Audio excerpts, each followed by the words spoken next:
Hope everybody is doing well. It's a pleasant day here in Durham, North Carolina. It's a bit on the hot side. I can definitely say that because I just went out and got a bite to eat from one of our local restaurants and just going to that short walk, and it was probably less than 2 blocks. I can definitely tell you it was hot out there. There is no doubt about that. And actually, yesterday I went to the second day of one of our street festivals that is always held around the 4th of July weekend, that being the festival at the Eno. Went out there for a hot second, and I do mean it was a hot second because I was not staying out there that long, particularly since I was not emceeing on that particular day. There were other days, including July 1st, which was my birthday, that I did get some emceeing in, but today was just a day to go out there and check it out, or yesterday, I should say. And after I got out there and saw that it was blisteringly hot, saw a couple of friends, saw some artwork, saw some other things in that regards, and then said, all right, it's time to get back on mass transit, since I am one of those people that gets around by mass transit and all along those lines. And when I came back, I found out that the Bulls, which is the team that a lot of folks know because of that famous movie, Bull Durham, was actually down on the 4th of July because they always do fireworks around the 4th of July, sometimes with Team USA, sometimes with the Durham Bulls. And in this case, it was with the Durham Bulls, and they were down 5-0. And I'm going like, that's not a way to start off a 4th of July celebration. But they did what many a team will do, because oftentimes if you think that your team is down, they will find a way to come back. So they were, bases were loaded. There was a walk in run, and from that walk-in run led to a 6-5 victory. So not only were there fireworks, but there was plenty of fireworks in the stands, as well as that particular team got off to a great start and was able to have some fun in that regard. So that was really good, and glad to see that that was the case and all along those lines. So definitely that was fun to see, and a lot of people are paying attention to a number of things going on around the world, whether that is national politics or whether that is international politics or whether that is even the sports world. Because I do know that when I went to get that bite to eat, the Wimbledon was on, and I saw that Madison Keys won her game, and a guy named, I think, Blake Shelton or something like that, won his game as well. I have to double check on that name, but there were some early rounds of the Wimbledon, so people are paying attention to sports, and of course, people are paying attention to baseball. I've got to see what my Milwaukee Brewers are doing, since that is the team that I root for, and I've kind of gotten off track as to how they are doing, even though they're usually in the hunt and all along those lines, but we'll see how they are doing in that regard. So that's some of the immediate things that were on my mind and all along those lines. But I've got some amazing guests, including one that was on earlier. So I'll start with Daniel, see how things are going on in his neck of the woods, and we'll have a conversation with him, as well as William Randall and others. But definitely, Daniel, glad to see you join me. Is it blisteringly hot where you are? And once again, refresh my mind where you are, because it is blisteringly hot here. I think that they said it was the hottest day on record in the world on July 3rd. So they said that since they've been keeping records, July 3rd was the hottest day on record. So that's just across the globe. So apparently we got some very hot weather all over the world and all in that space. But where exactly are you again, and how is the weather treating you? Yeah, so I'm out in central Massachusetts, and I got to tell you, it's pretty funny because today it's blistering hot. Yesterday, it was a typical rainy 4th of July here in Massachusetts, and we thought we were going to hold out. We thought no rain, so we said, you know what, we'll go golfing. We'll try to take the morning off. We worked 7 days a week here. We'll take the morning off, and we'll go ahead and play some golf. Rain started coming. We said, you know what, it's going to hold off. We'll be good, and I was swimming in my entire outfit by the end of the round. So Well, quite how many holes did you get in? It's an 18-hole game. So did you manage to get at least half of it in, or was it less than half? six. We got six before it was a puddle, and we were drenched to the bone. Drenched to the bone and all along those lines. That is a scary thought, that y'all would be drenched to the bone in that sense. But hey, that's just what goes on in these kind of weather and everything. Did you at least get to see some fireworks, or did the rain make it not any fireworks? Because I actually went to a vantage point, because I did not watch the game at the ballpark. Probably should have, but I did not. But I went to a vantage point across from the Duke Hospital, where I was able to see some of the fireworks from the ballpark, as well as some from other parts of the community here in Durham that were shooting off fireworks. As a matter of fact, the young lady that I went to see the at the restaurant. Well, I see her oftentimes when I go there. I think she's one of the managers. She was telling me that she was actually kept up late because I think her neighbor had like about $1,000 worth of fireworks that he decided to shoot off in his home, because there's the official fireworks that you get with the pyrotechnic experts, and you get the family and friend plan where you get folks to just go out and buy them from the store, and hopefully they are being safe with them. But I know that I heard a number of those go off yesterday as well, just in the local community. So did you were the fireworks able to be held there in Massachusetts? Yeah, we got the unofficial fireworks. They were all around the neighborhood, so it was good. It was good at all along those lines. Well, I know that you're doing some amazing things, and definitely want to bring in William as well in a little bit and see some of the amazing things that he's got going on. But for those that are new to you here on Pod TV and all along those lines, if you'll share a little bit about what some of the things that you are involved in, and then we'll get into conversations around some of those as well. Because like I said, Pod TV was founded by Nick Palveda and Kim Calhoun, actually, I think before the pandemic, but definitely took off during the pandemic, because a lot of people were hearing about this thing that was going around, a virus, and they weren't sure where it was coming from, and they had friends from various parts of the world, so they started it as a way to get some of that messaging out as to what was happening. And there were a number of doctors, there were some other kind of folks that were having a conversation. So the network is roughly, I think, about 3 years old and all in that space, but it was their way of being frustrated that some of the main networks weren't sharing enough about not just that issue, but other issues as well, including fiscal literacy, which I know Nick is very big on, and a number of other things that they wish people would talk about more often than they do on some of our major networks. So they kind of like created their own, and I kind of resonated with me because way back in the late 70s, around the Independence Day, ironically, since we're talking about Independence Day and all in that space, I think it was around 76 or 77, my parents started a radio station for similar kind of reasons, because they weren't hearing enough of the minority voices being heard. They weren't hearing enough rural news being heard, and they definitely weren't seeing enough jazz and blues being played. And they were fans of those kinds of music as well as R&B and early hip hop. So they created their own. So when Nick and Kim told me that that was kind of their thought in 2020, something along those lines, I was like, I think I've heard this narrative before. My parents, who are still living, had a similar kind of narrative. So I can get with y'all and what y'all are doing, and definitely can understand the need for alternative media. Yeah, and honestly, it's right along the same lines. I was in production for a long time. I was doing sports production, so I slipped into the wedding space a little inconspicuously, and it really happened during COVID because so many people couldn't get good service during COVID. They wanted to still get married, especially in the New England area. They were doing it outside. They were finding every which way to do it, and the contractors at this point, it was a contractor industry, and they had the incentive from the government to go ahead and shut down shop. And so people are out there and they're looking around for photographers, videographers.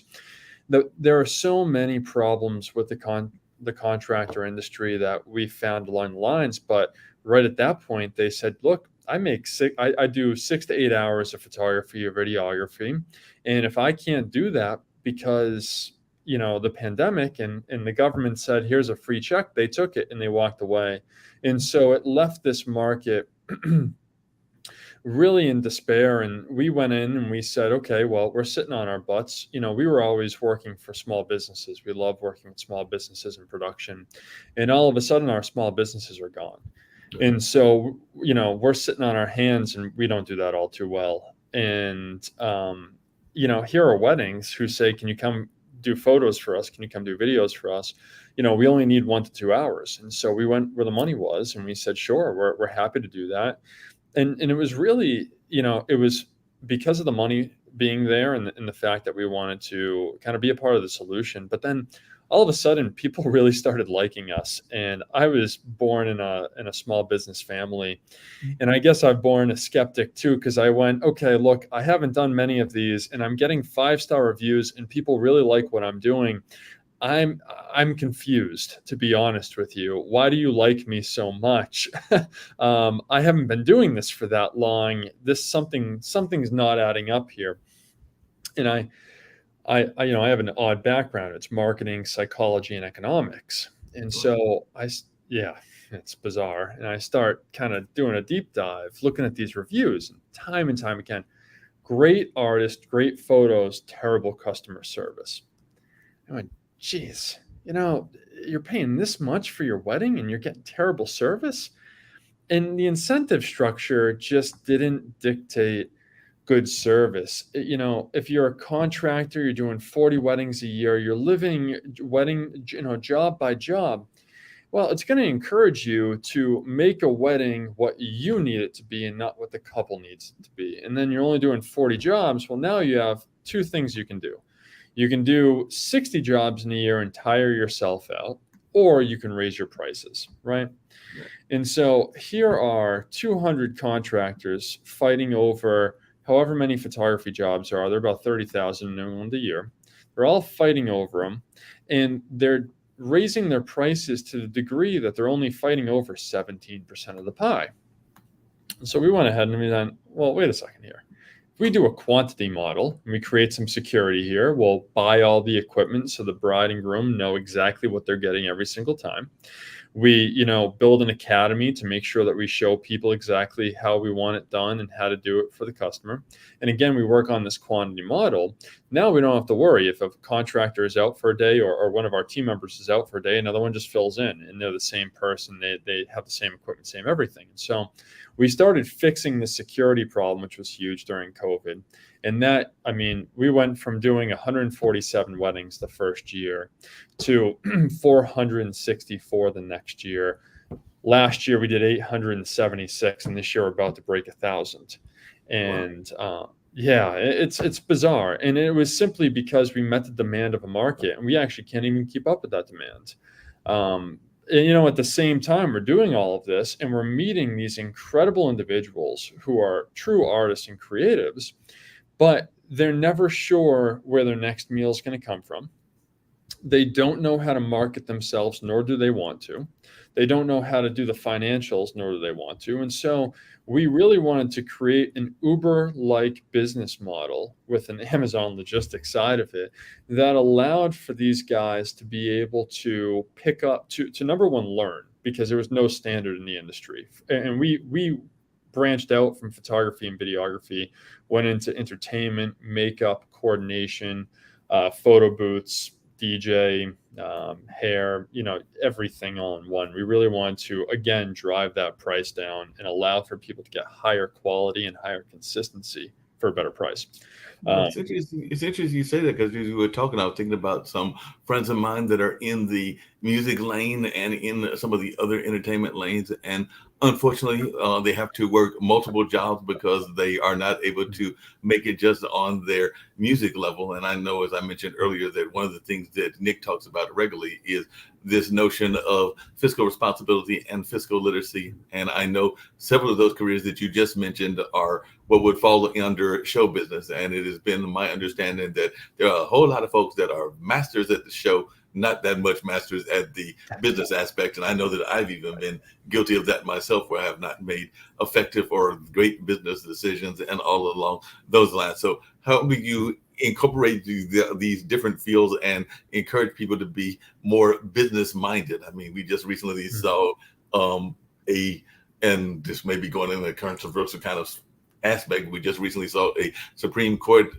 case where the people decided that they didn't want an entire group to have their business and all in that space, and they decided like they didn't feel comfortable working with those folks, and that ruling was made that is in the favor of that particular person. But it's also my understanding that they really weren't a wedding planner in the first place. So I'm actually surprised that ruling went the way it went in the LGBT community, because I'm thinking that if somebody wants to get married, even if they were same sex or whatever, you'd probably be like, hey, you got green, you got money, I'm down for it, and all in that space. But that's yes.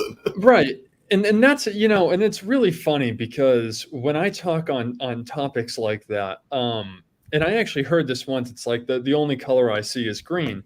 And I don't mean that in a negative way in any regard, but you're absolutely right. We treat, in the way I was raised, is you treat everyone equally, period.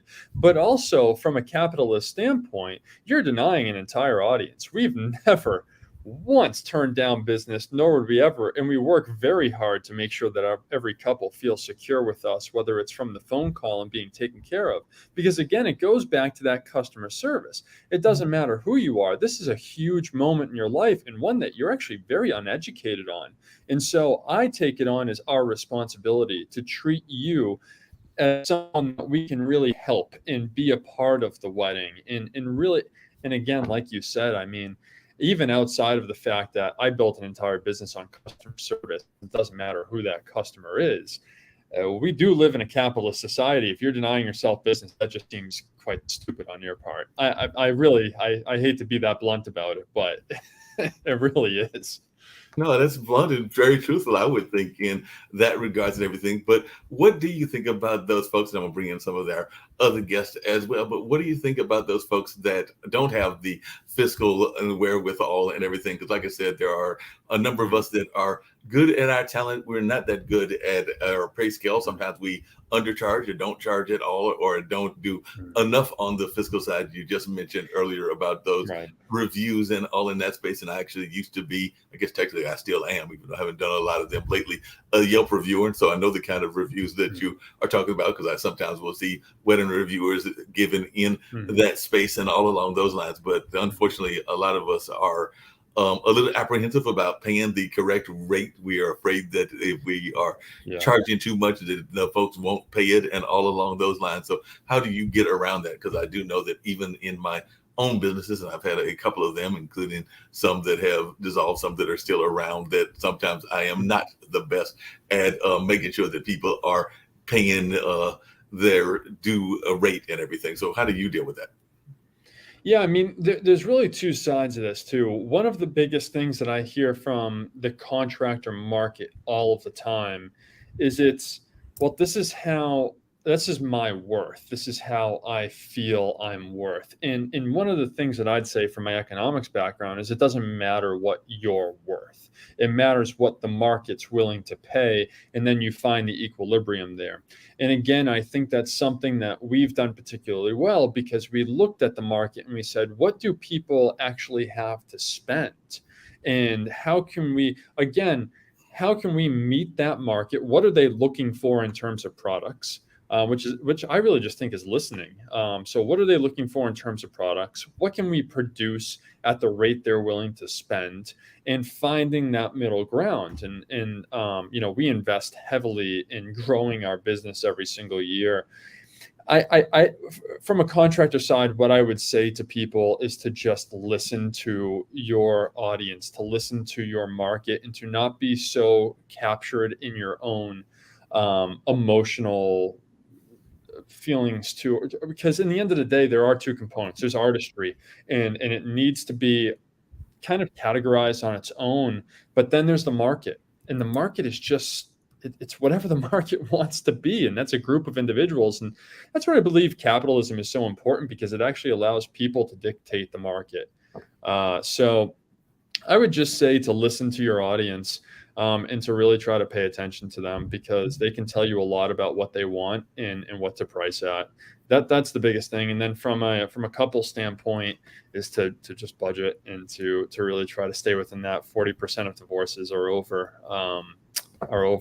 expenses and financials. So not a good way to start off a marriage. So definitely. I don't think it's just marriages. I would argue it's one that is just hit the 61st birthday on Saturday, that you can even go into the single space, and probably about 80 to 90% of separations of that sort are probably around finances as well, or some aspect of finances. So it's probably a major issue whether you're in the married lane or the single lane, because I think it is definitely a major factor. We've got two other creatives that I am going to bring on, two other gentlemen, and they have actually wrote about something I think you'll get a kick out of, which is that there is a lot of wisdom that we can get from our fairy tales. So definitely the fairy tales are out there, and they can sometimes get some great wisdom off of those. So I'm going to bring in William Randall, as well as none other than Andy Achenbaum, and all in that space. So glad to have Andy here, as well as William. That definitely would love to hear about this. We have a special guest, Mark.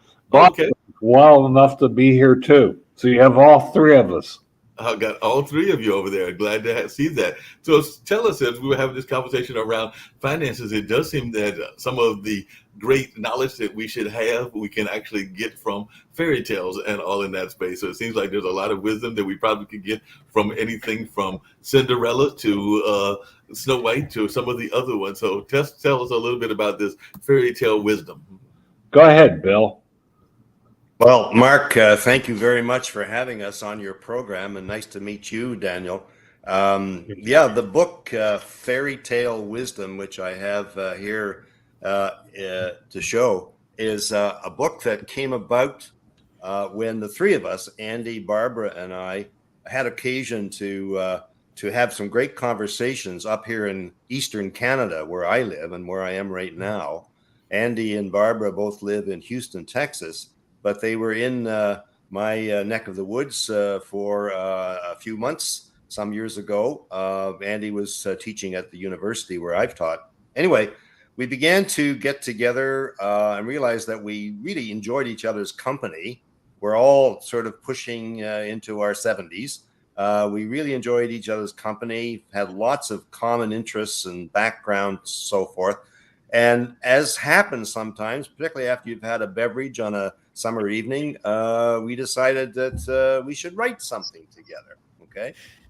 So we said, well, what will we write together? Andy and I have written some academic books, which don't necessarily get a wide readership. So we just don't.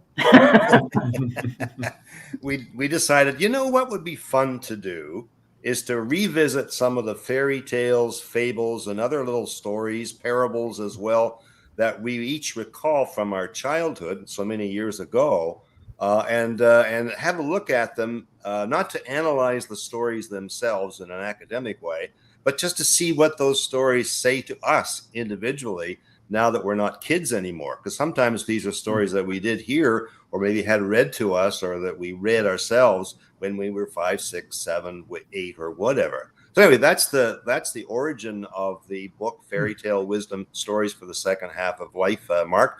But Andy and Barbara have their own story as to how the book came about. Yeah, I'd love to hear y'all's story, Andy and Barbara.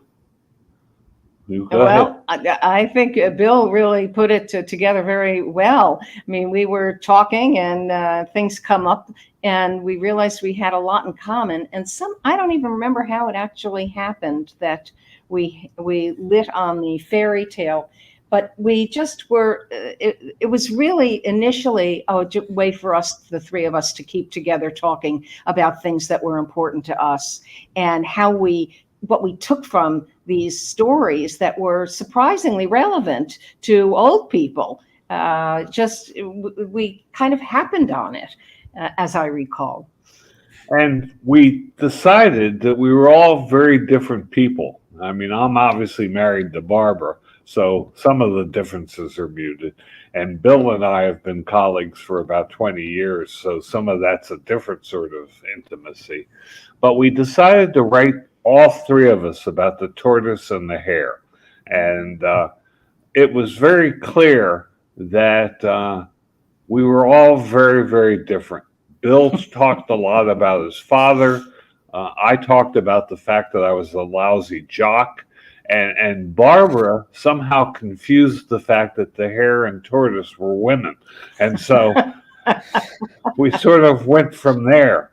And we had an editor who agreed with Bill and I that the tortoise was clearly a male. And Barbara, because she tends to be very tenacious, decided, no, it's a female. So you're just going to have to get used to she and she. So she's she, I'm he, and Bill is, on the continuum somewhere. Well, I can definitely understand to that notion of not being a great jock. I actually have always been a powerful networker, but part of my powerful networking and connecting with people like I've connected with the four of you and everything is I've always had that ability, but I did it when I was running track. And at the time I was running track, I thought I was going to be a track athlete, thought I was going to maybe run the Olympics, thought I was going to do a number of other things, but it might help if you were actually good at the sport. And I was not good at track. I was very bad at it, but the coach liked me being on the team because I could recruit folks that were very good. And so we got 3 out of my 4 championships. I will actually admit that the one championship that we lost, and God rest his soul, he's passed away many decades ago and everything. I recruited a friend of mine from high school that, and I've got some weight on me now, but at the time he had a lot more weight than I did, and I knew I could beat him. So because we didn't have somebody that could pole vault, and because I recruited somebody that I could beat, is the reason that we lost in that final senior year and everything. But other than that, it was a good championship run and all along those lines. Hey, Daniel, did you have a favorite fairy tale growing up, and were you a successful jock? So we'll start with the jock part. Yes, I was actually. I actually rode in college. So my story ends at collegiate. I do some triathlons now to stay in shape, but the weddings do kind of kill me. So it's tough to do both. But in terms of fairy tales, it's funny because I don't remember most of the fairy tales, even though I have a niece and a nephew that I have read quite a few with.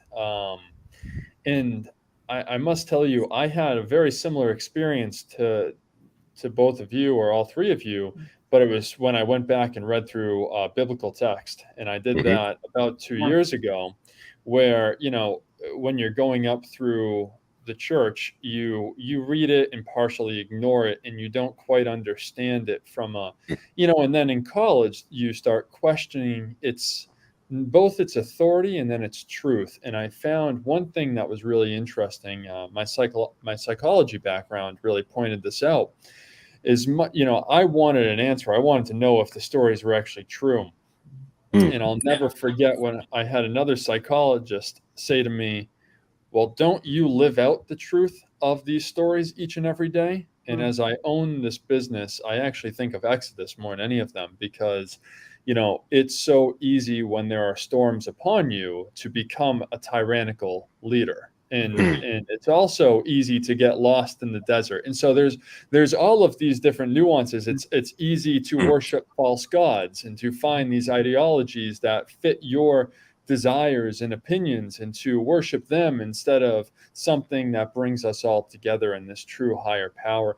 And so I really empathize with your understanding, and I might even go back and read some of these stories now that or read them more in depth now that I've heard this, because and I actually find that a lot of the problems, which both political and during a lot of these things, we've never had such a loss of religion. And even if you want to take out, for all of the young individuals who don't see the purpose in God just yet, if you want to take out the spiritual side and look at it strictly from this ideology, this book, right? This beautiful book and text that explains these stories, these truths. If you don't have them as a connecting point in one another's lives, you can separate each other and really discriminate each other based off of your individual ideologies, because you have nothing that really brings you together.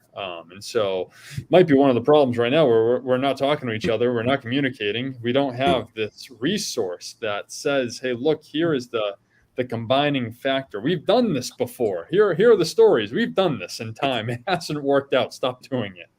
I think part of the problem, and I'd love to hear everybody on the panel's thoughts about this, is that years ago, and ironically, he's very much into turtles. As a matter of fact, he calls his website Bamboo Turtle and all of that. But my dad, who is very much a animal person, definitely loves turtles. I actually consider it almost, if you want to believe in totems, animals and everything, is totem animal and along those lines. But at a time that I was staying with my younger brother, and he lives here in Durham, but in a separate house with my two nephews and everything. But at the time we were living together, he called us over because I think it was either Peter Jennings or Daniel or Ted Koppel, or one of the great anchors, was doing a series about the religions of the world. And one of the notions of what he was saying was something that you kind of alluded to, Daniel, which is that most of the religions have a common message. It's a message of love. It's a message of hope. It's a message of love thy parents. It's a message of respect Mother Nature, and a number of other common things that are in all of those religions. But sometimes it's the extremes that carry us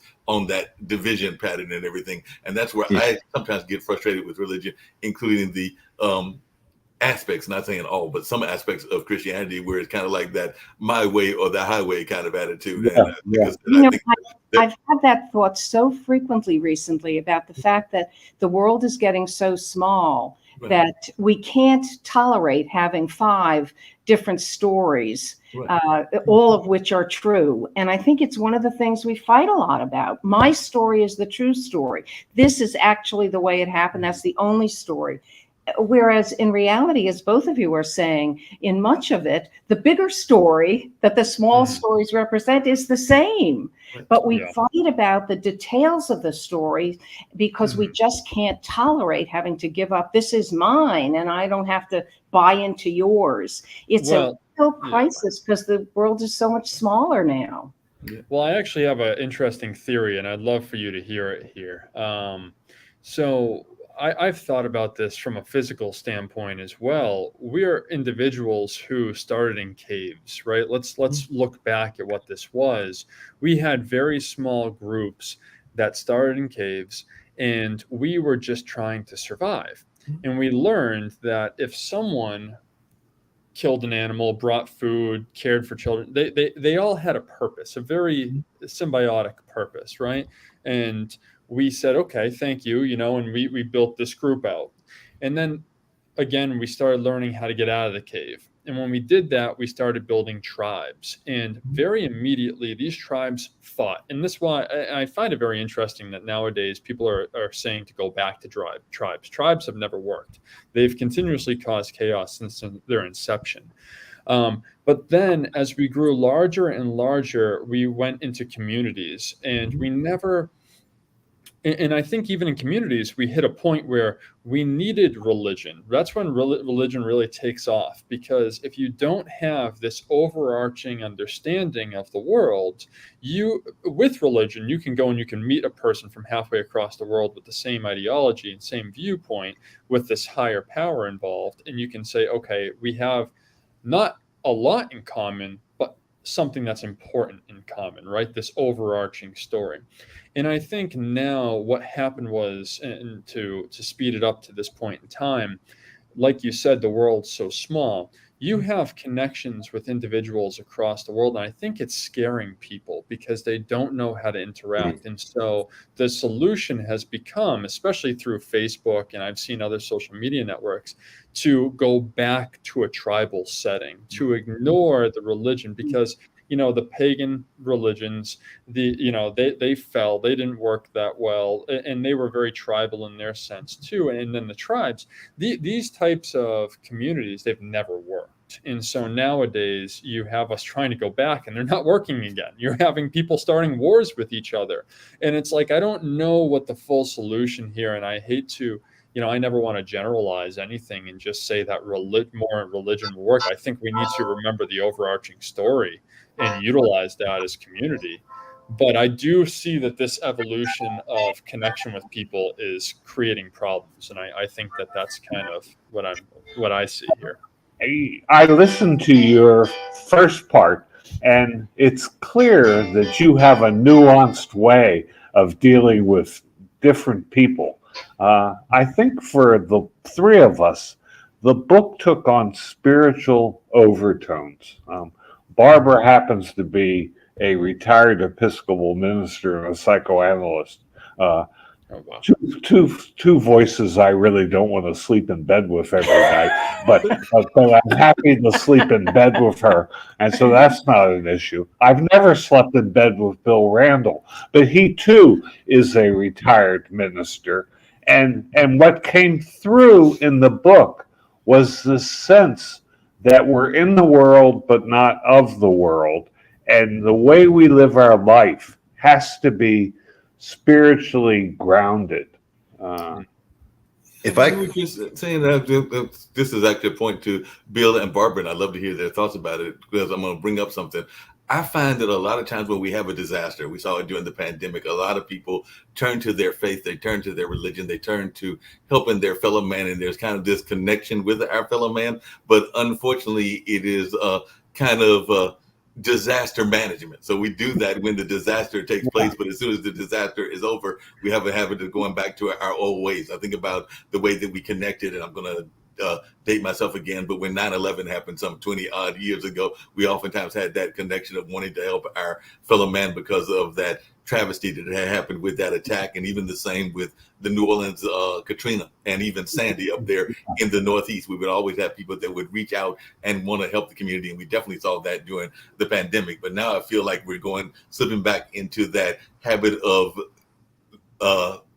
that me attitude, kind of me for me kind of attitude, and all along those lines. So that's why I get frustrated. And the other thing that I get frustrated, and this is why I was directed to Bill and Barbara, is that there is always this notion that our churches are supposed to do a lot of that kind of connecting of the people. And I'm not saying they don't do it, but Reverend Barber is actually a family friend of mine. And I know that he did a study, and he's doing the Poor People's Campaign and all along those lines. But he did a study of various sermons. And one of the principal messages that is throughout the Bible is this message of what can I do for the least of these and those that are impoverished. But when he studied sermons, it was the least talked about sermon. That seems it should be the most talked about sermon, but it's the least talked about sermon. So can the church do a better job of addressing these social ills? Because I know that even here in Durham, if I was to go down the street later on this evening, it's a hot day. I've mentioned that a couple of times and everything. Yeah. I can guarantee you that there will be people laying down trying to stay cool. And a lot of times they are laying on the church grounds. They're literally laying in the halls or on the steps of the church because the church hasn't opened its doors. So they're literally laying there because that is the most comfortable place that they have found. But it's not like the church is open its doors to let them in. And the same with some of the folks that are facing homelessness and everything. But that's just some of the frustration I have with some of the church situation. But I'd love to hear your thoughts, Barbara and William. Well, it's Bill, actually. Go by Bill. Okay. Mark, you know, what you're saying and what Daniel's been saying, for me, underscores something really important about the aging process itself. And we are, as we mentioned, we're all septuagenarians. We're all over 70, Andy, Barbara, and I. And one of the things that we know as gerontologists, as people who study the aging process, is that there's a naturally, shall I say, spiritualizing dimension to the aging process itself. Not in all cases, it's not an automatic thing, but we do tend, as we get older and we retire, and we're not sort of part of the busy, go world that we were at one time. There's I think a push inside of us, and I would say it's kind of maybe ingrained in us to see a bigger picture, to appreciate the yin and the yang of life, the good, the bad, and the ugly in ourselves and in all of us, okay? Regardless of whatever tribe we're part of or religion we adhere to. That goes by the fancy name of post-formal thinking. And one of the things that we found, Andy, Barbara, and I, in writing this book and crawling inside of these different stories, such as The Tortoise and the Hare, such as Little Red Riding Hood, such as The Prodigal Son, such as The Ugly Duckling, and the list goes on, is that it became easy for us, or not, it became compelling for us to realize that, in my case, for example, I have elements of both the tortoise and the hare inside of me.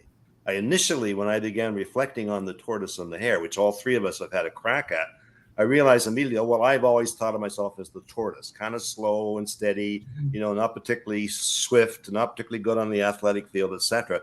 And then I realized, as I allowed my mind and imagination to play with the story and what it says to me now, that, you know, but I've also always kind of been the hare too, on some level, you know, made a lot of stupid decisions, jumped around, gone down different rabbit holes and so forth. Haven't always completed what I thought I was going to complete. So just realizing that I'm both the tortoise, but I'm also kind of the hare. That is kind of an equalizing process that I think can go along with what happens to us anyway as we get older. Not in all cases. Sometimes we become more entrenched in what we've always believed or whatever. But I think for many of us, there is kind of an opening out, which, if we'll allow it to kind of do its thing, can be quite wonderful. It can help us to see connections with people who are otherwise different than us that we mightn't have been able to see when we were in our 20s or 30s or 40s and, you know, had to do things just a certain way.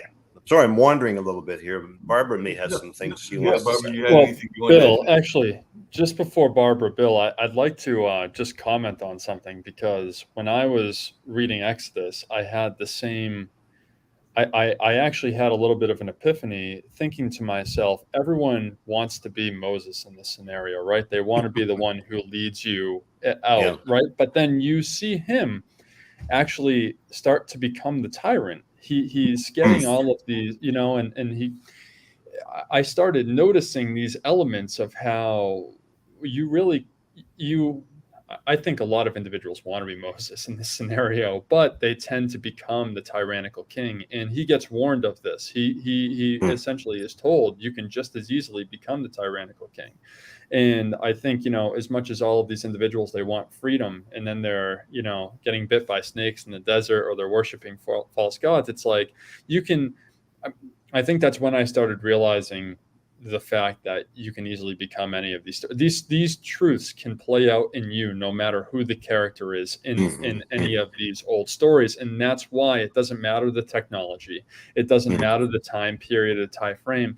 These things happen to all of us, especially if we're not careful. And if you didn't read the book, if you didn't understand the story in its full depth, you might be missing out on a very valuable lesson that we've already played out in history. So, Yeah, no doubt to that. Barbara, did you have any thoughts about what was said? I was going to add one before you answer and everything, Barbara, but you mentioned another story that I think is very much to something that Danny was talking about, which is social media and everything, because y'all talked about the book talks about the ugly duckling. And I think that is part of what is going on in our social media. It is exposing a lot of that ugly duckling kind of attitude, because there are a number of people that are feeling not worthy enough because of whatever is going on in their lives and because of the bullies that are there in social media. So I think that there are a number of people that may not be even the ugly duckling in the true sense of the word, but they are feeling like they are because they are being kind of forced into that because of the way they are being portrayed in social media. But I'd love to hear your thoughts about that, because that seems to be a modern story that is, an old story that is playing out in modern times. So.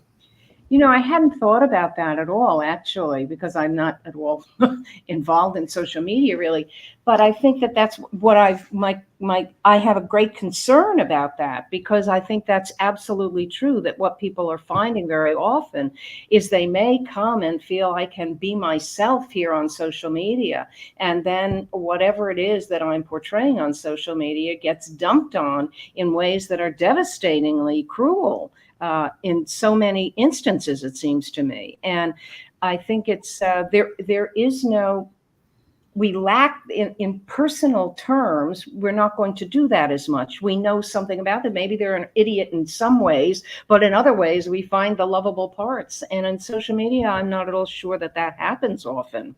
Until somebody is devastated and writes, and then maybe some generous, warm-hearted people, respond.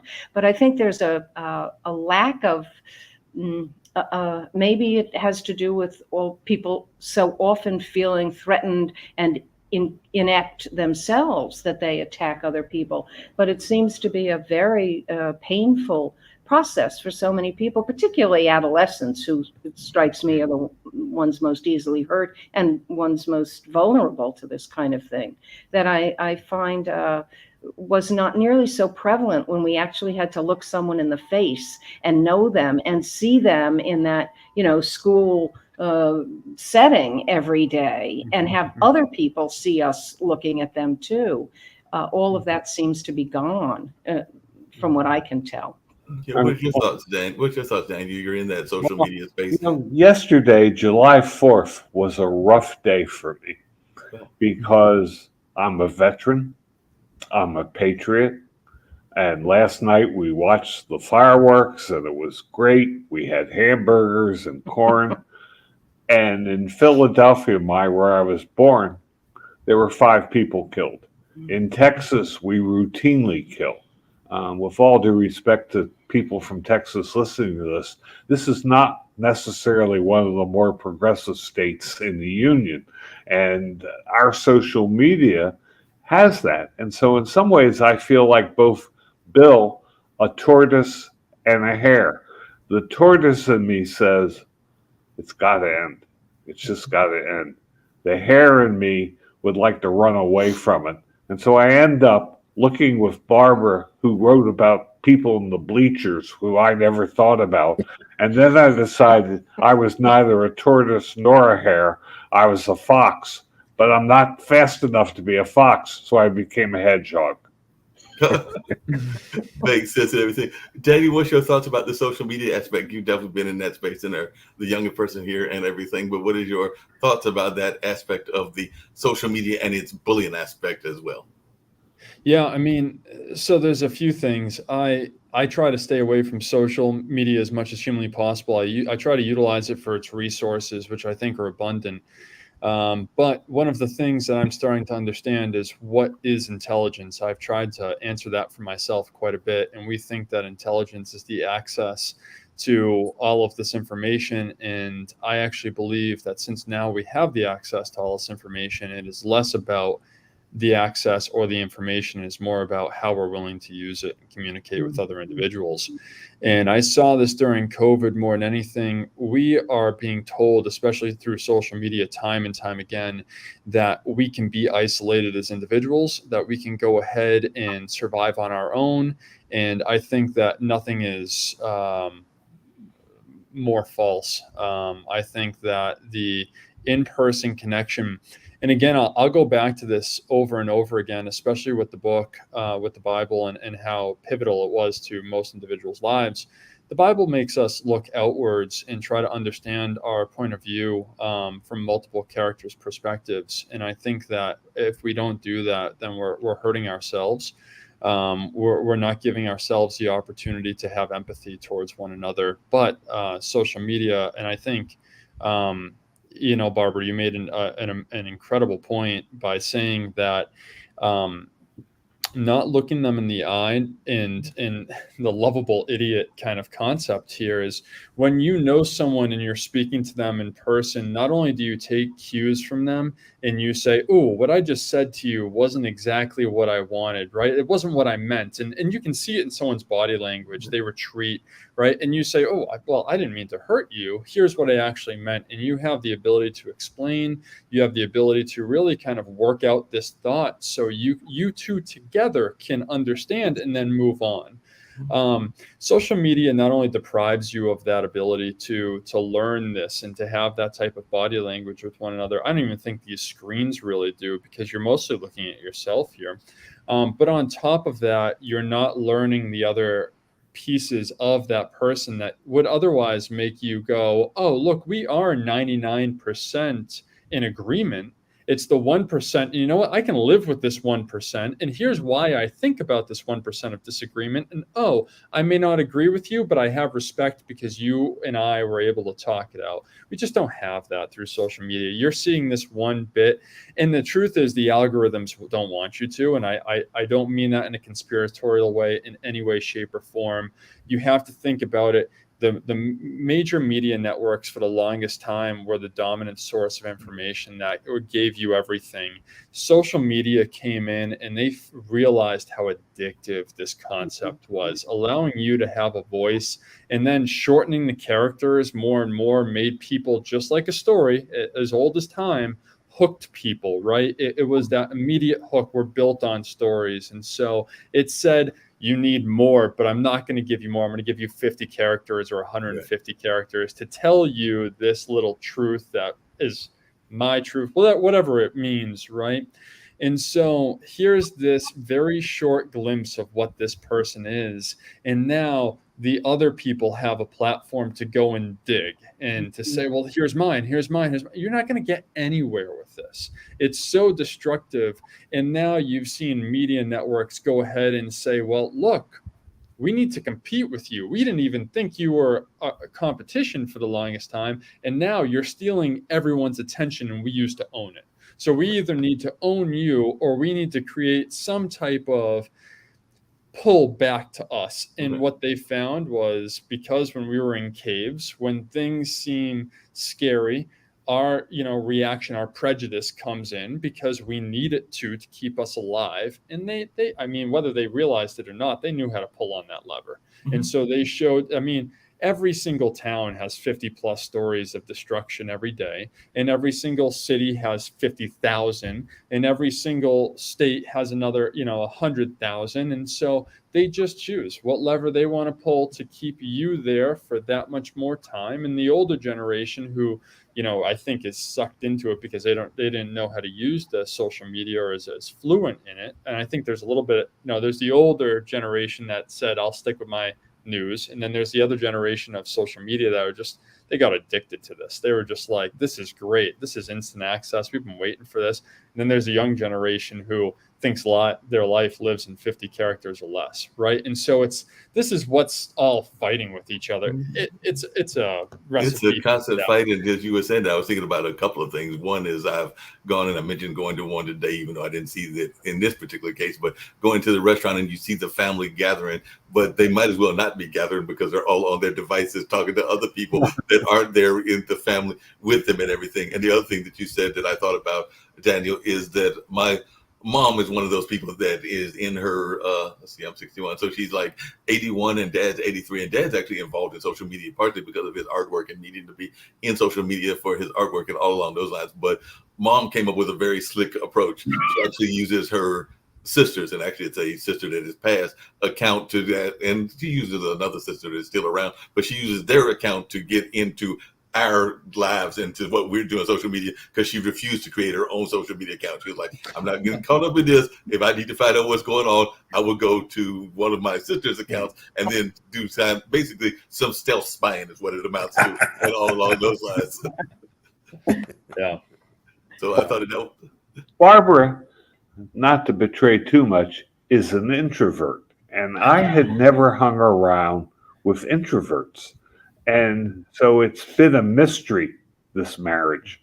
But one of the things I've discovered about this introvert is she asks questions. Mm-hmm. She asks questions upon questions upon questions. And if you read her section of the stories, I sit there and say, okay, I got it. Well, not so quick, because I have some more questions. And I want to go down this, and I say, Barbara, I'm a teacher. Don't go down a rabbit hole. And she says, I didn't go down a rabbit hole. I'm just asking more questions. But it's good to ask questions. Questions are important, and that's something we need to do more of in society, is asking questions. Y'all mentioned another fairy tale that I remember quite well, and I think that there are too many folks that are in this fairy tale, and I'd love to hear your thoughts, including Daniel's. But you mentioned the Little Red Riding Hood and all in that space, and I think there are a whole lot of wolves floating around that are doing all kinds of destructive stuff in various neighborhoods that are playing the role of the wolf, just like there are some people playing the role of Little Red Riding Hood, and all in that aspect. So Barbara's shaking her head, so I'll let Barbara say her thoughts about Little Red Riding Hood and how it plays into modern times, because I'm thinking there are even some business folks that are playing the role of the wolf, and some of them might be playing the role of Little Red Riding Hood. But I'd love to hear your thoughts as to that story and how it plays into modern day terminology. Well, I think that's true. And I think there are a lot of people that are playing the wolf who pretend they're Little Red Riding Hood too. So that's even more. And I think that one of the difficulties is that Little Red Riding Hood didn't know what was going on and made some assumptions until she realized how dangerous everything was, and almost, lost her life in the process. But I think that the idea that you can be this, I think a lot of social media makes it increasingly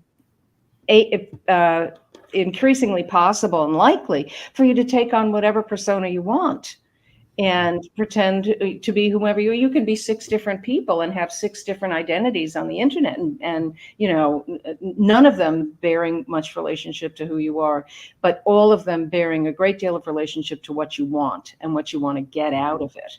And it's clearly the wolf wanted certain things from his relationships, both with the grandmother and with poor Little Red Riding Hood. And we see what happened. And thank God Little Red Riding Hood had the sense eventually to understand some of what was going on. But, I think we all take on different personas. And as Andy was saying, it's very possible to do so when you're not your full person anywhere.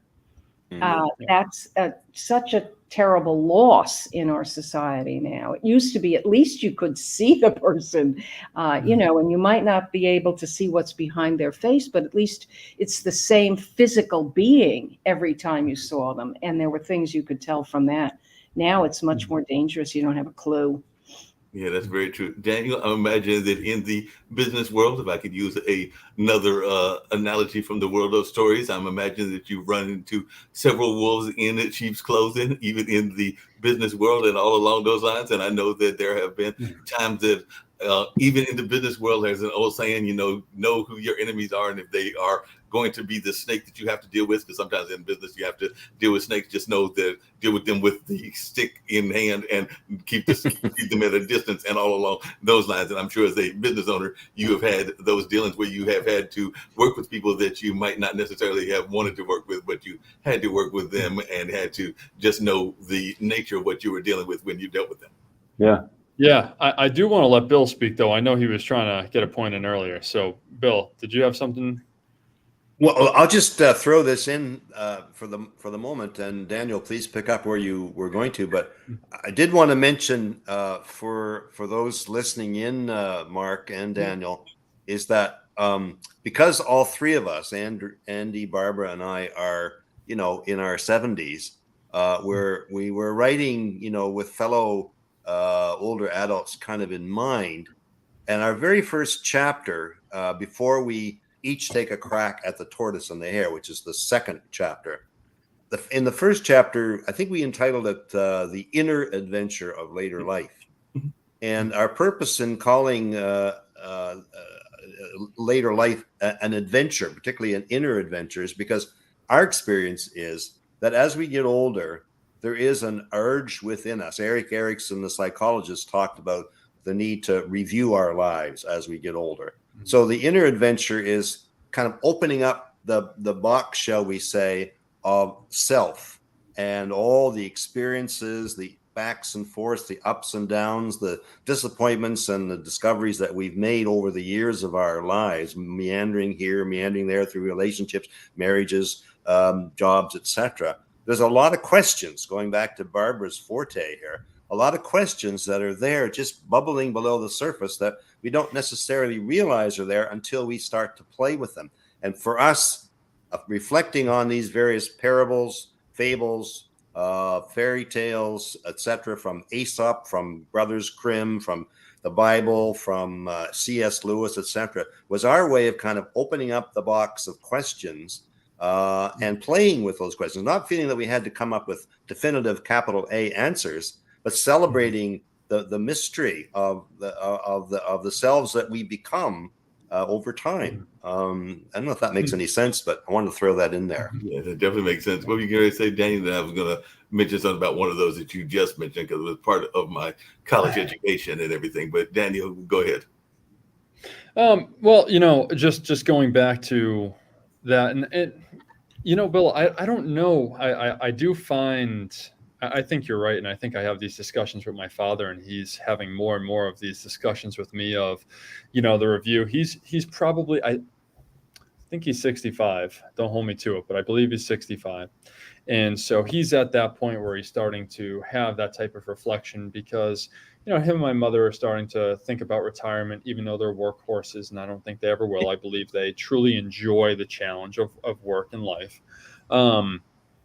But I will say to you, I think it's something that I wish younger individuals did from an earlier time on. I believe the stories that you are speaking about and the ones that were written in the past had a lot of reflective qualities. They had a lot of qualities that said, look at yourself as both, again, as the tortoise and the hare, as the tyrant and the leader who's going to bring them out of a tyrannical ruling.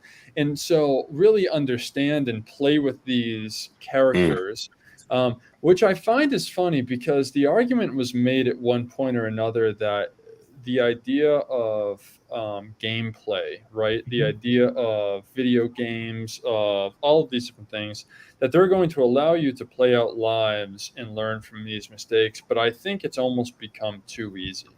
The stories made you read over and over again and have thought, write them out, understand them, dissect them.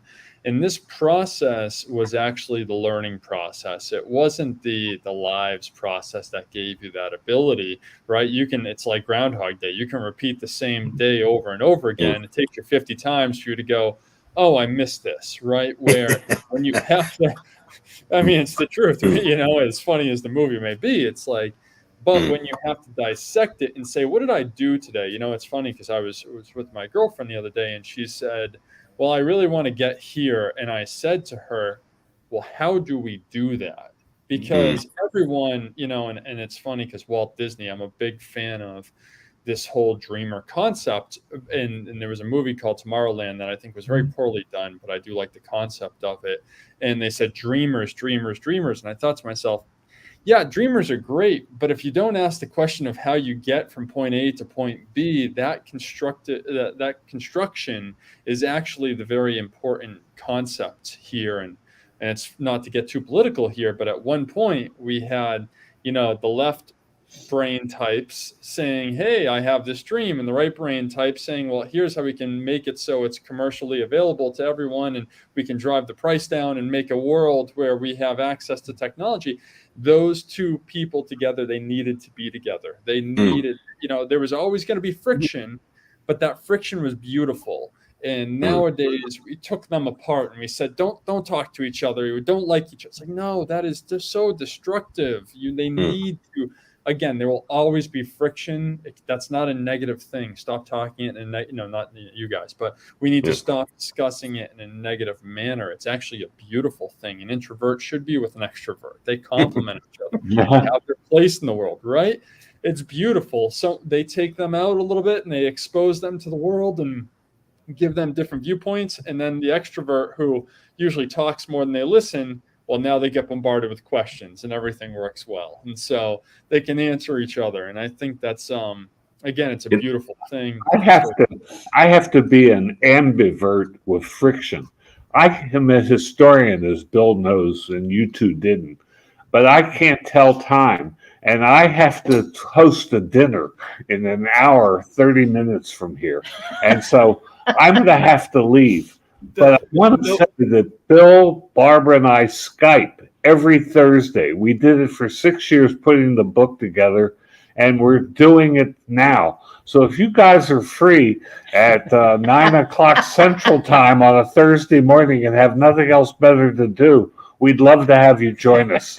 Yes. So that was a couple of things. Definitely, Andy and Barbara. And I don't know whether Bill's gonna have to leave as well. You can stay on if you're. I can stay on. Yeah, we're going for a while. Everything, but one of the things I get all my guests to do, and I would love to have you do this as well, is it is a world network. So I get everybody as they are leaving to share their message of positivity and hope. We've been doing a lot of that during the course of this conversation, but that is definitely something that I take as my own thought. So if you would definitely give that message of positivity and hope for both you and Barbara before I let y'all go, then I would love to hear that message of positivity and hope.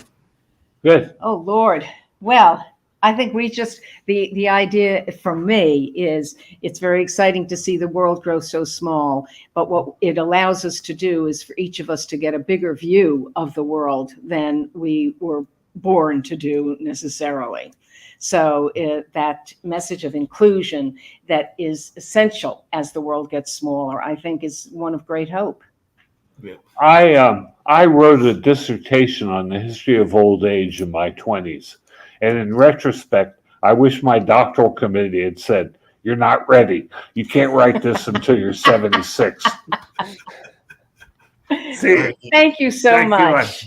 It's a pleasure having both of you on, and I look forward to getting you back on at another time and everything. But great conversation and all along those lines. Hey, Daniel, I do have to teach you about something because you mentioned this girlfriend, and I am still at 61 in the single space. So it's one that is in the wedding planning space and in the wedding notion and everything. Do you sometimes feel that you have undue pressure from her to jump the broom and all along those lines? Because I'm thinking that she's going like, he's the ideal candidate. He's in the wedding space and all along those lines. So I'm thinking that she's probably put undue pressure on you in that regard sometimes because you are in the business.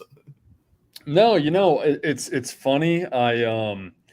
I don't know if that's her intention. I don't get God, the other day she said it perfectly. I said to her, making a joke, "It's your world and I'm just living in it." And she looked at me and she goes, "What was that?" And I said, "What do you mean?" She goes, "Whose world is this?" And I was like, "Okay, fair enough."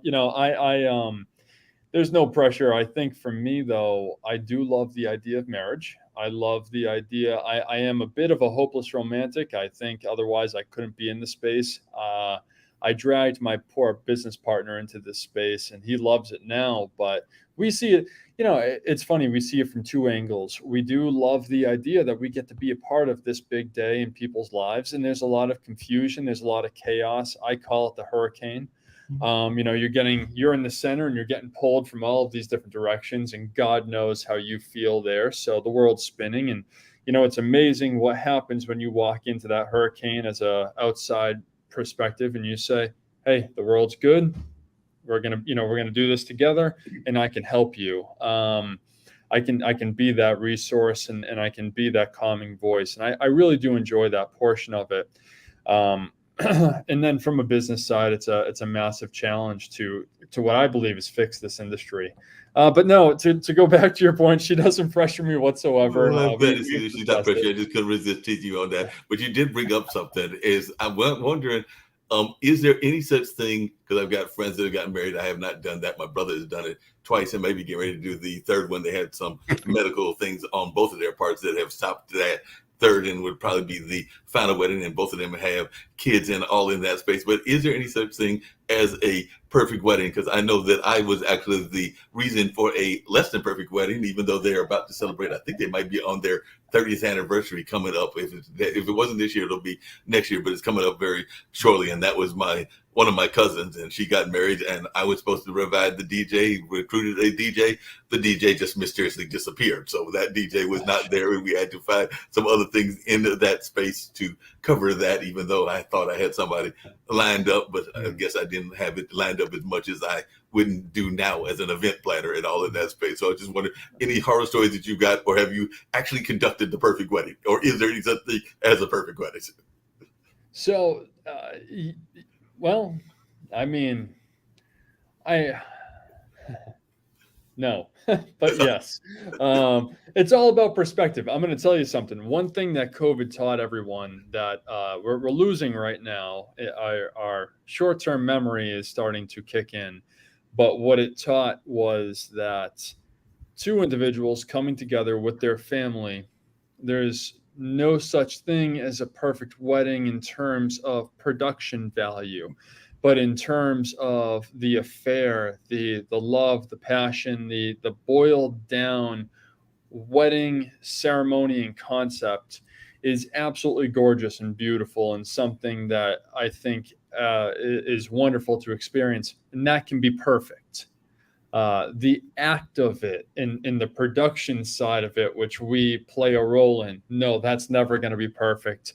And I think if you teach an individual, just like Hope does, to look outward and to look at it from a perspective of what are you looking for? Well, I'm looking for to getting, married to the individual that I have chosen as, a life partner and someone that I love and want to be with. Okay, you look at it that way, trust me, the day is going to be perfect for you. If you're looking at it from an individual perspective of a production value, no, things are going to go wrong. We call it a running gun from a photo and video perspective, because I get no second takes. Right. It's not actually, let's try that again where you kiss her let me make sure the camera's in the right. I don't like that angle. Let me try this. No, it's not going to happen. So no, you're going to get what you're going to get. And sometimes it's going to pour on your day. And sometimes, it's going to be beautiful and it's going to burn people. And so there's lessons in both. But I think that the perfect day is if you focus on the couple and the families that are coming together to make this one unit, to make the world a little bit better of a place, grow that community. It's a perfect day every time. Yeah. To jump in here, I have an interesting take on this whole question of marriage and weddings and so forth. And I actually reflect on this somewhat in one of the stories that I chose to look at in the book, which is The Prodigal Son, where I was torn between am I the older brother who stays home and does what he's supposed to do and keeps his nose clean, or am I partly the prodigal son that really wants to kind of just go out and live a crazy life and hopefully survive? But I was as Andy mentioned earlier, I was a Protestant minister for about 10 years back in the 80s, and a very, very rich, full experience that I've drawn from incredibly since. But I remember one particular Saturday, it's kind of like what I would call a signature story in my life.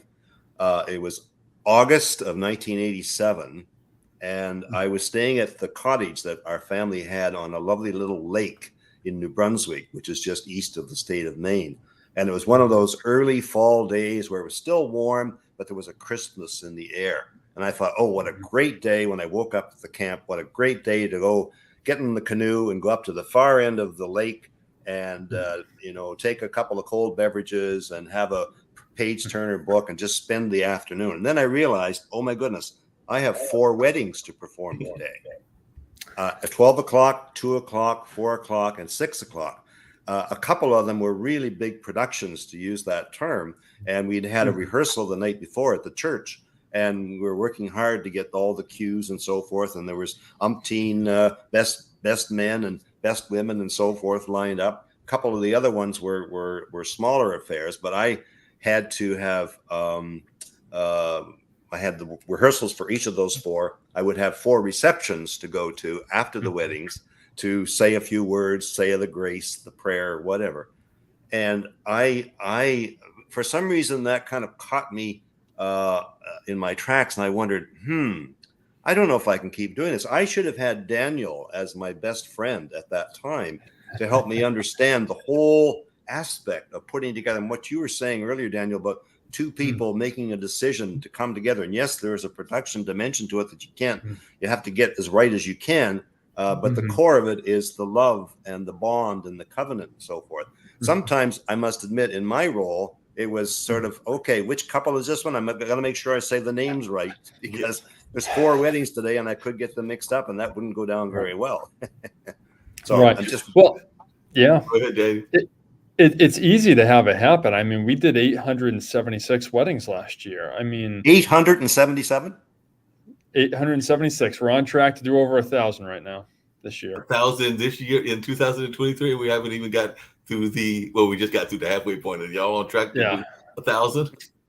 Yeah. So, and I must tell you, I mean, I think I have to keep reminding myself of this because I'm caught up in the business side of it, which, again, and I try to have, everyone here is the bridezilla, and trust me, the men are just as bad, but I have to, what tends to happen is they all come to me, they have problems or whatever might happen. My team out there, my wedding professionals, they get emotionally invested and they have these people lash out. And my whole thing is I have to remind them of the hurricane. And that's how I try to, I have to keep them grounded. I have to tell them, like, whatever you are dealing with today, I guarantee you their world is spinning much more than yours is.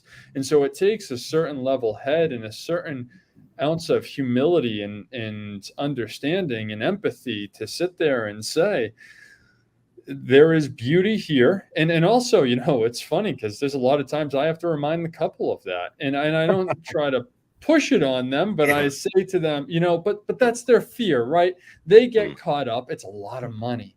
They get caught up in the production side and they say, ooh, is this production going to go right? Is this going to happen? Is this and the ones that I find the happiest, the ones that I see the most fulfilled, they're the ones who realize that there are 2 components to this, that there is, yes, the production side, but then there is the covenant side. There's the spiritual side. There is the love, and the bond side. And if you, again, if me as an individual focuses on that, I think it keeps our business head straight. I think if they focus on that, they're going to have a much more enjoyable day and fulfilling that makes day. sense. So, but there's so many production sides to it because you have decisions you got to make even on the music side. Because I know some weddings and some couples where they have decided to do strictly the DJ. or some have decided to do strictly the band, or some have decided to do both of those. The same with the photographer. I know some that have decided to have a photographer. Every wedding had pretty much has a photographer, but I know some that have added the videographer, and that every wedding has a videographer. And then you've got the floor arrangements, you've got the caterer and the cake people, who are oftentimes two separate folks, and all along those lines. So there's this different elements that go on, and like you said, they're all bound to have a mistake of some sort or another. If you have a pasta dish at your wedding, the pasta dish may not turn out the way that you want it to, and the videographer may miss a shot or something. So there's a number of things that go on. And like I said, I mentioned what happened with me and the DJ, but I've also seen bands that have not played exactly the music that they thought they were going to get on that particular wedding day. And I'm sure you run into that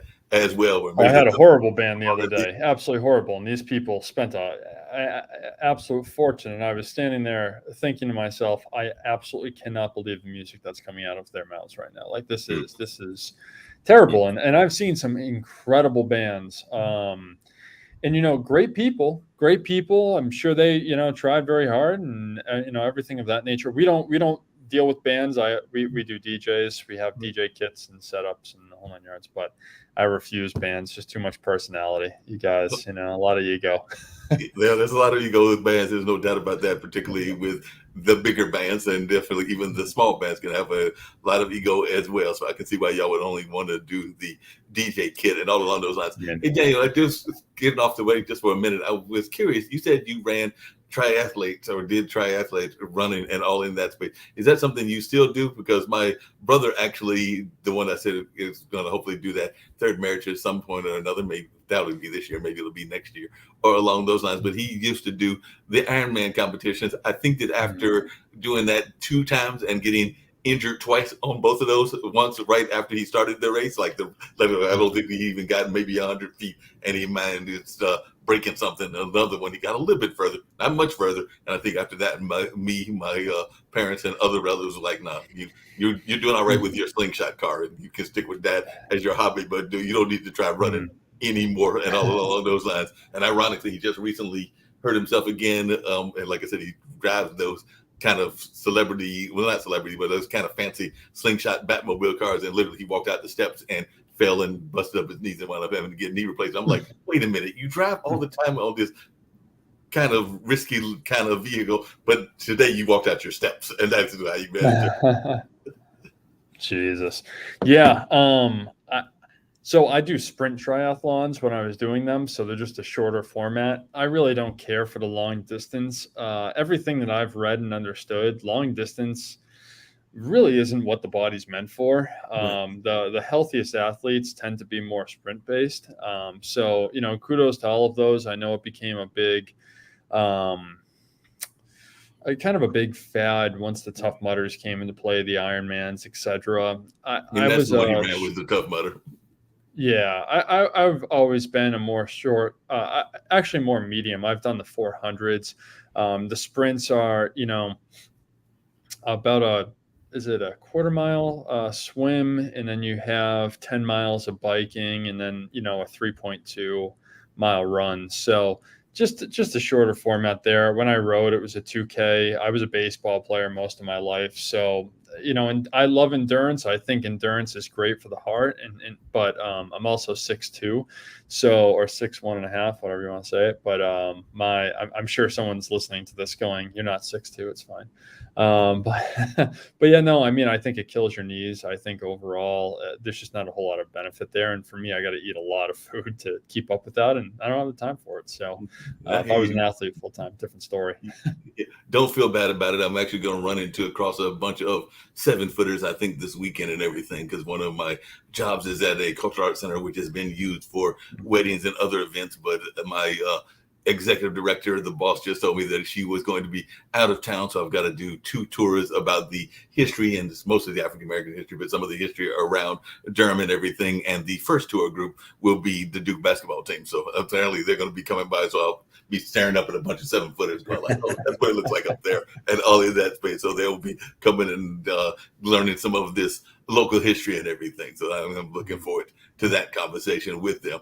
Both you, Bill, and you, Daniel, one thing that I oftentimes have guests talk about, and I love to hear your thoughts about this, is and we kind of alluded to it even when the other two guests were here, is the notion of the imposter syndrome. Because I know a lot of times we get very caught up in the criticism and in those that inner critic. I'm sure that when you said you were being a wedding planner, and some of the members of your family, Danny, were like, "You're going to do what? You're going to go into what career?" And I'm sure you even had that, William, as a minister and all in that space. So I was just wondering, how do you deal both with the outer critics as well as that inner critic? Because sometimes we can be our own worst enemy. Because I know I've talked myself out of jobs, including jobs that I should have gone for. And then after I finally got enough nerve to go for the job and go up to the people, and they're like, "Oh, yeah, so-and-so just got hired." I'm like, "Dang, should have done it and gone earlier," and all in that space. But how do both of you, and I'll start with you, Bill, but I definitely want to hear from Daniel, deal with both that inner critic and that outer critic?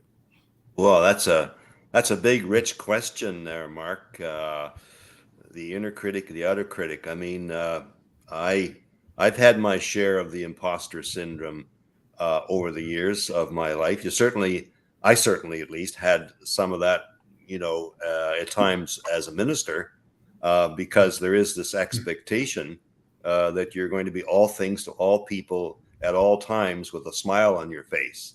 And quite frankly, there are days and situations and people you deal with in that role that you don't want to smile with. So I did actually, when I went back to university after 10 years of being a parish minister, I had the opportunity to write an essay as one of the assignments. We were studying theories of adult development and learning, and the professor said, "Well, if you want to, you can write an essay where you take the various theories, whether it's Erik Erikson, Daniel Levinson, Carol Gilligan, etc., and write about your own life in light of the theories." So I decided that I would sit down and take those 10 years of being a minister and step back from those years, very rich, very full, but they were quite exhausting. And I hadn't found a place actually to be myself.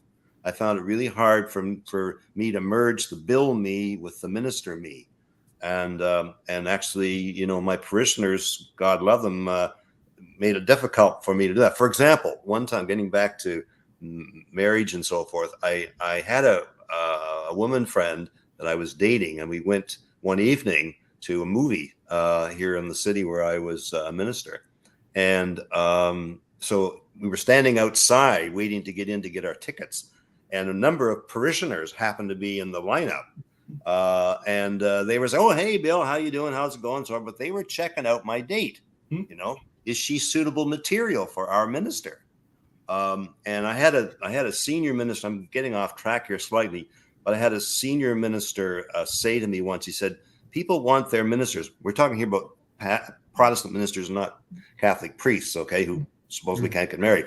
But the senior minister said to me, "People want their ministers to be married, but they don't want them to date, because dating implies a certain, it might work, it might not work, certain, uncertainty to it." So I realized that I would have a hard time, and I did have a hard time sorting out my quote unquote personal life and my relationship life in the midst of my professional life. Because, being a minister is a little bit different from being a lawyer or, pick a profession, because you don't have sort of 9 to 5, Monday to Friday sort of structure. You're kind of on all the time. I know I had the imposter syndrome in the years that I was a professor, because you're sometimes thrust into teaching courses that you're just sort of figuring out what the material is as you're preparing your lectures. So you had to stay just one step ahead of your students, often whom they were very, very bright and perceptive. So there was a lot of imposter syndrome stuff there. So inner critic, I think as I get older, and now that I'm retired, and this maybe is a sign of hope and possibility that I could share, is that I don't feel like I'm an imposter so much, because I'm not doing anything that I can be accused of being an imposter for. I have tasks and projects, but I'm not on the front lines in the professional field. So the inner critic is kind of muted somewhat now that I'm older, if that makes any sense. And maybe your mom, I was pleased, Mark, that you made reference to your mom. And if there's time, I'd like to tell a little story about my mom, who's 101, 20 years older than your mom. She's still alive. But, oh, shoot, lost my train of thought. I'm going to say senior moment, but I'm not supposed to say that, okay? So I'll stop talking. No problem. We'll get back to your mom, but definitely interested in knowing that and everything. As you were thinking about that dating aspect and the inner critic, I was actually thinking, because like I said, at 61, still in the dating space, and I know that I've dated some Christian women and all along those lines, and it has definitely been interesting because sometimes there is that guilt aspect of what goes on, and there's also the prophets that go out there, because I know that I've had a couple of them that were in the Pentecostal kind of religions or some of that kind of like Pentecostal Mhm. type religion. So as soon as you walked in the door, they were already making prophecies over you. And I'm going like, I'm still trying to figure out if I like this woman. And you're trying to tell me that we're going to be married and we're going to be an item in all of this, but they're ready to make a prophecy about it and all of that. Wait a minute.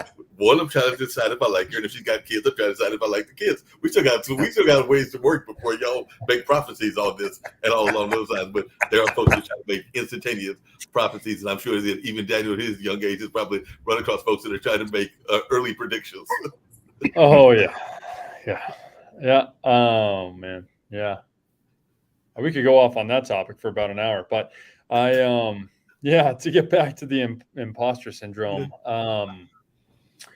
I think that there were many times where I felt that, and like you alluded to, which is quite accurate actually.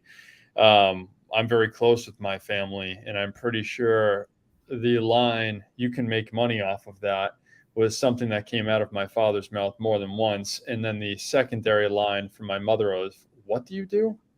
Uh, was quite current at the time when we jumped into this.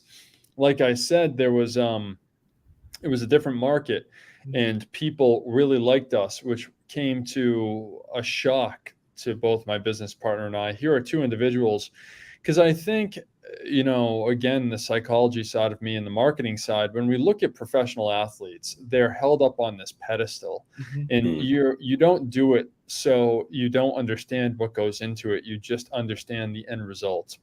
For photography, videography, for all of these artistic and creative endeavors, it's a lot like that as well. But I did what would be considered a cardinal sin, and I broke it down into a more business and approachable avenue. And so I looked at photography as, well, what do people really need? Do they really need your artistic, creative approach?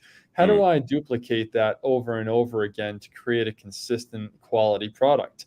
That's something that I think still to this day has driven a lot of people away in terms of the creatives who are so stuck in their ways, who tend to call for open mindedness but are very closed off. And they look at me and they say things such as, well, you just can't do it that way. And I say, why? Why can't you? In the beginning, I was really afraid of that approach because I sat there and I said to myself, you're not these people. Who the hell are you to say this, understand this, think this? I think we even have it with some of the new individuals that we bring in to teach. There's not a lot of people who teach how to do photography. There's not a lot of people who have we built an academy of how to show people who are, want to get their start in this, who don't have the money to go buy a $20,000 kit. They don't have to. They can come in, learn, become certified, and then sign up for jobs and start their way in the world. And a lot of those people, I think, run into the same roadblocks. They say, well, why the hell am I here? How the hell can I teach someone? What tells me I'm an authority to teach someone in this regard?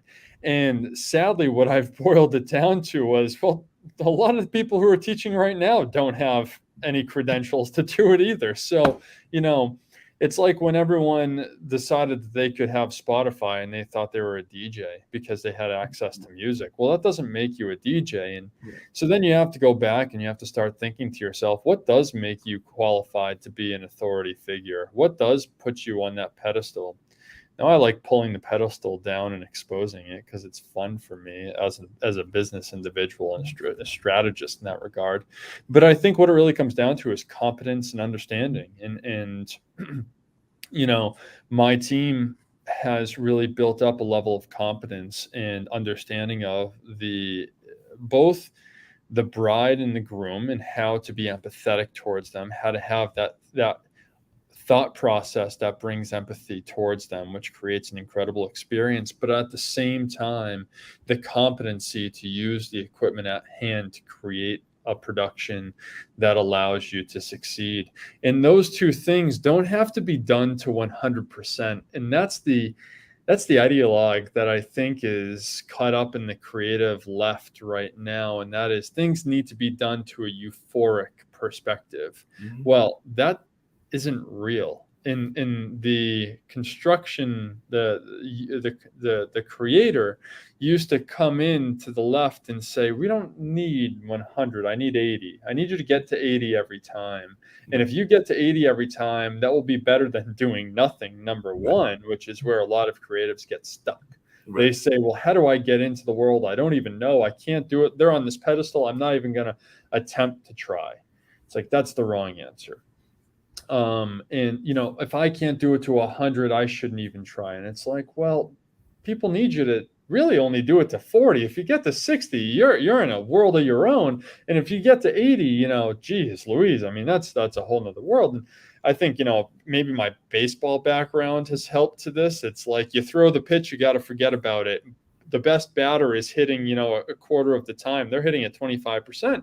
And so when you boil it down to life, expectations, most people don't need you to be at 100. They just need you to really qualify, right? So just going back to the imposter syndrome, it definitely took a lot. My sister and I have had spats, we'll put it that way. I think we're very competitive towards one another, even if we don't realize it. And, there's this great movie. If you haven't seen it, go watch Gattaca. I believe it was 1990s, and it was about this dystopian world that comes out from gene therapy. So the Human Genome Project is what sparked it, which I later found out about. Not to get off on a tangent, because I could go off on tangents all day, but essentially what happens is you have these two brothers, one that was built for the world and genetically engineered, and the other one was what they called the love child. Some of those came just from a beautiful relationship, an organic child. And these two are fighting with one another, and they come to this realization that they say, what is the only way for you to succeed is for me to lose. And I think imposter syndrome kind of kicks in there too. It's like, Jesus, how do I succeed in this high, upper echelon concept when you're competing with someone of the same blood? That's a very difficult thing. So you're putting all these ideas in your head that you can never. How the hell am I going to get there? This is such a pedestal. How am I going to be on that pedestal? But after a while, once I broke it down into smaller concepts and realized that, most of the people that put themselves on the pedestal shouldn't even be there themselves. And all you have to do is bat 250. It changes your perspective. It definitely changes your perspective. You mentioned that baseball analogy. Like I said, I was talking to my friend Jatovi earlier today, and I was talking about that game where the Bulls make that comeback and everything. And I asked him, I said whether they had left, and then I remembered that was the day of the fireworks. So of course they weren't going to leave because they were waiting for the fireworks. Now, any other time that they were down 5-0, half the audience probably would have left and everything. But because there was a reward at the end of that particular day, they stuck around and actually got to watch the surprise comeback and all in that space. But I'm thinking that the average fair weather fan probably would have left on any other day if they're down 5-0 in the ninth inning and all in that space. But in this particular case, there was a reward at the end that caused them to stick around and watch that dramatic comeback and all along those lines. And Bill, something you said was actually had me thinking as well, because many moons ago, back in like the 70s, I taught at 80s, because I was in college at the time. I taught at a 4-H camp, and I taught. There was one person that taught archery. There was somebody else that taught a number of other things. I taught nature, and I definitely love nature, love the outdoors, but I would not call myself a nature expert. So I literally did what you just did with some of your courses. I read books up on it, found out the different leaves, found out the different aspects of the animals, and was teaching the kids as I was going along. And there were probably quite a few kids there, because it was in a farm environment, that probably already knew much more than I did. Fortunately, none of them called me out on it, but I'm sure there were some people that were going like, wait a minute, he's talking about X, Y, and Z animal, X, Y, and Z leaf, X, Y, and Z tree. I already knew that, but like I said, I was fortunate that there was not a student that wanted to call teacher mark out on that as a 4-H counselor. I wonder, Mark, if this kind of gets us to the question of how to move beyond the imposter syndrome and the inner critic. If we're doing what we love to do, and it sounds like I'm sure you love doing what you're doing in this podcast. You're such a good listener, and you invite people to tell their stories, which is a wonderful thing, a wonderful gift that you give through this Pod TV. But in your role as a teaching nature at a 4-H camp, well, yeah, you did have to kind of bone up on stuff and read just to keep ahead of the kids, but you loved the topic, you loved the subject. And I wonder sometimes if we really love and are married to our topic and our subject, and it gets us up in the morning and wants us to think about it and learn more about it, that kind of mutes the inner critic a little bit. We're kind of in the zone, so to speak, or we're following our bliss, as Joseph Campbell would say. No, I mean, it can mute the inner critic, but as you were saying that, I was thinking that I think it was Andy that mentioned it. There was a author that I did not necessarily love when that author first came out because it was almost required reading at Marquette and everything. But in hindsight, I may actually go back and read some of that author because I think the author had a tremendous way of telling a story. And I went to Marquette, which is a Jesuit university, and all along Wisconsin. Yeah, in Wisconsin. So I went to Marquette, and definitely I was there while Doc Rivers, who just recently got fired from Philadelphia, was there as a player and all along those lines. But I remember that there was both liberal philosophy professors and there were conservative professors there as well. Like I had one liberal professor that would have been practicing what some people would consider liberation theology this day, and I think he's passed. But there was another gentleman that was more on the conservative side of Catholicism, and I remember that one of his favorite authors was C.S. Lewis and the screw tape letters and all in that space. And at that time, I was definitely from a liberal family, so I was not really feeling that book. So, but now that I've gone back and looked at some of what that book was about, there are aspects of it that I may still not feel. But as you age, you are able to come back and reanalyze things, kind of like what y'all were doing with the fairy tales and all that. So I may pick up a copy of that book. I don't think I have it in my current library, and reanalyze it with a different lens than I had in the early 80s when that particular professor was kind of thrusting it on us because of what he was trying to teach. I remember C.S. Lewis being kind of unofficial reading in the college Christian group that I was part of when I was at Harvard as an undergrad. And but I've come back to C.S. Lewis's stuff, and among other people that I read, Catholic theologians, etc. But I came back to his book, Screwtape Letters, which I certainly read, and Mere Christian, but the Narnia series, the Chronicles of Narnia. And in fact, one of the stories that we look at, or that I look at in our book, Fairy Tale Wisdom, is The Lion, the Witch, and the Wardrobe. Specifically, that passage near the beginning of the book, as you may recall, where the 4 children are sort of taken out of London during the Blitz and are living with some old professor and his family out in the country. And little Lucy, as you may recall, goes wandering around through the different rooms of this old house and finds this wardrobe, which is all by itself. And the other kids move on to look at stuff in the other rooms. And she says, I want to look in the wardrobe. So she opens the door. And as you recall, there's all these fur coats and so forth. She keeps going, boom, out she comes out into the land of Narnia. Mm-hmm. Well, when I reread that, I thought, C.S. Lewis, whose thoughts I thought were a bit too conservative for me at the time, he has this whole sort of other sort of playful side, kind of a left brain, right brain kind of thing going on. And I mused upon how, for me, reading a book, for example, is like going through a wardrobe and entering another world, whether it's fiction, nonfiction, or whatever. I read voraciously, as I'm sure you do too, because I'm curious and I have a wonder that's insatiable, and actually it gets more intense the older I get, which is kind of a neat thing. So again, and you were saying earlier about right brain, left brain things, Daniel. That's another thing that we know from research in gerontology, that as we get older, for some reason, the left and the right hemispheres begin to cooperate better. And that seems to lead also to an intensification of the autobiographical urge, the desire to kind of step back from the life that we've lived, ups and downs, warts and all, and try to Mhm. sort of tell as much as we can of the whole story and get some sort of perspective on the life that we've had the privilege to live.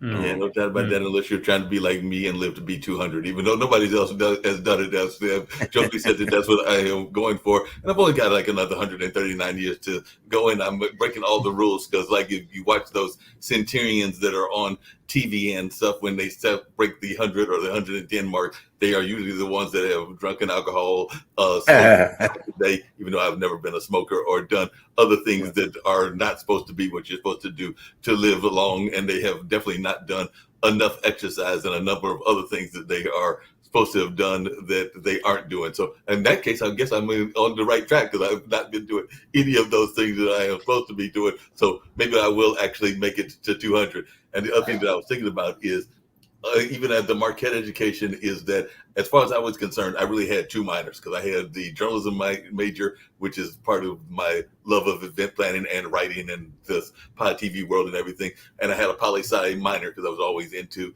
politics and social justice and things along those lines. But at Marquette, they required you, and I think if I remember correctly, it was 4 courses of theology and 3 courses of philosophy. That's why I remember that C.S. Yes. Lewis course and everything. So that's 21 hours. You might as well call that another minor. Whether they call it a minor or not, you might as well call it another minor. So as far as I was going to a Jesuit university, you really had 2 minors because I think that was the requirement for everybody because it was the part of their liberal arts education. So you had to have those kind of courses and everything. You would have had to read Thomas Merton probably, and Henry Nouwen, and a lot of other very powerful and valuable Catholic writers. Who actually, when I was my very first ministry posting was on the flatlands of southwestern Saskatchewan, which is north of Montana, and I had 5 little Protestant churches. But the church where the manse where I live was in the shadow of the local cathedral. There was this huge cathedral because it was a French Canadian area in Saskatchewan, and I became really good friends with the local priest, some of the nuns and the nurses that worked in the hospital, and I was introduced to Catholic spirituality in a way that would have been verboten when I was actually a seminarian myself. And that really was a broadening experience for me. Plus, I was learning how to speak French better. So that helped as well. But if we can keep open, and maybe that's key here to quote unquote successful aging, a term which I don't really like that much. But if we can keep open, keep expanding, keep questioning, keep wondering in a childlike kind of way, that's kind of a neat frame of mind to be in. Sorry, I'm rambling on here. No, that's okay. And you actually bring up a good point because my dad actually just recently completed one of his latest artworks. Like I said, he is an artist and he did this artwork. There was an installation piece. So it was actually he and other artists that put their art together and did this amazing art installation. And he did that at 83. So we were talking about folks' age, and Wow. Mom is one that has retired more in the sense of the traditional retiring of the definitely taking time with my nephews, her grandkids and everything, and definitely being the matriarch of the family, but not so much work oriented. But Dad is a very active artist and is still an active artist, and I am convinced that like Daniel was talking about, he'll probably be doing artwork well until the end of his life and everything. I would not be surprised if he's not literally doing photography and doing other artwork well into his hundreds. That would not surprise me in the least bit, because that is part of what drives him in terms of his vigor of life, because he still has a tremendous vigor of life even at 83. And some folks have said that he looks even younger than I do and everything. So he definitely has that good gene in his body and all along those lines. But you had mentioned earlier, Bill, about your mom, and what would she say is the secret to her 101 Yeah. and all in that space? Yeah, very quickly, I want to give Daniel a chance here, but yeah, my mom's 101. She can't see worth beings because of a condition called macular degeneration. She lives in a special care facility. She needs a walker to get around. She has other issues where she needs help and so forth. But she has a telephone, and the telephone has one of these backlit sort of pads, number pads.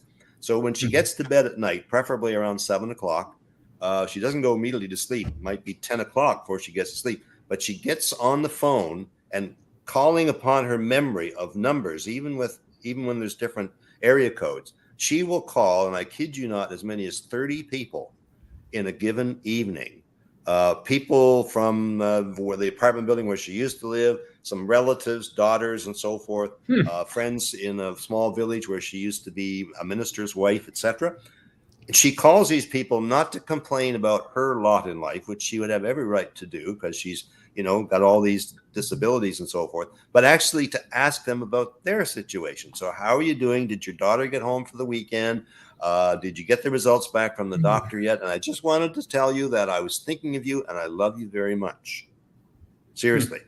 30, as many as 30 calls a night. And of course, I egg her on because I know this is good for her sense of self-esteem, but it's her social connection. But it's like a flower of love. She's just kind of given back this good energy to the wider world. She's morphed into a little bundle of love. Now, that's not the case for all older people, but I brag about her because I just hope, Mark, that your 81-year-old mom, because she has these connections with the grandkids and so forth, these keep her connected and compassionate and so forth.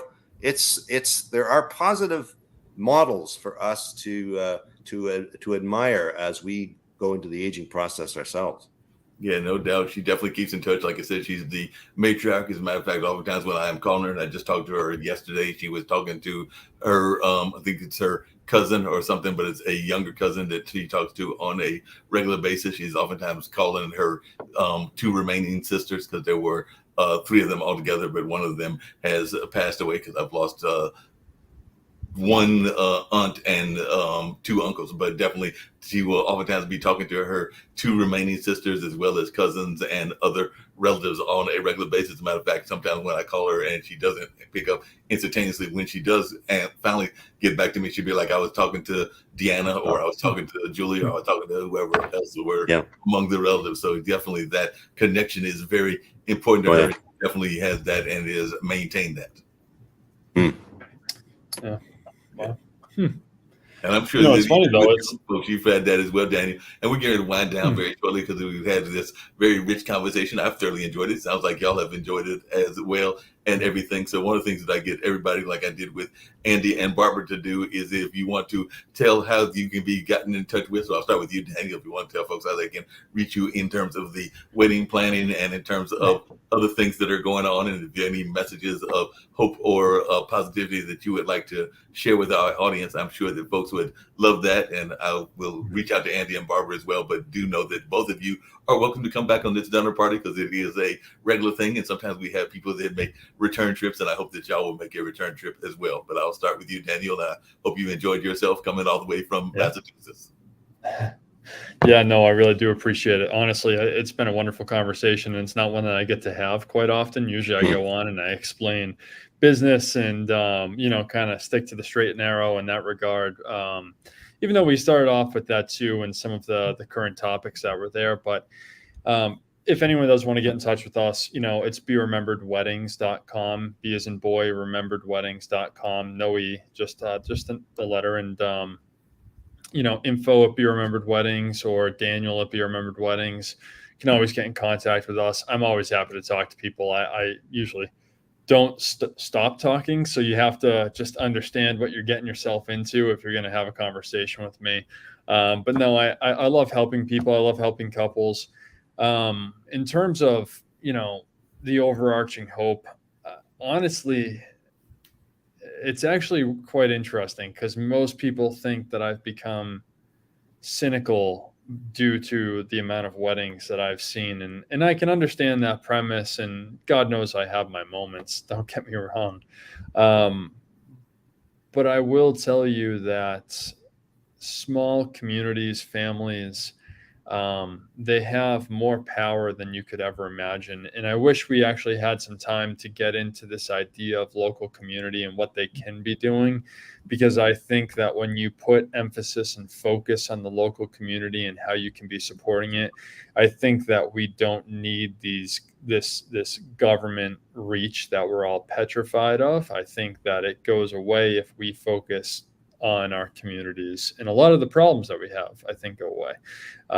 That could be too simplified, and I don't mean that in any way, shape, or form, but I do believe that the coming together of people is an absolutely beautiful sight. And marriage certainly does that, but community can do that. And so I've seen that firsthand, and it's a pretty powerful thing, and it gets you through a lot of dark times and a lot of crazy moments. So I think remembering that and having having that type of empathy towards one another is really important.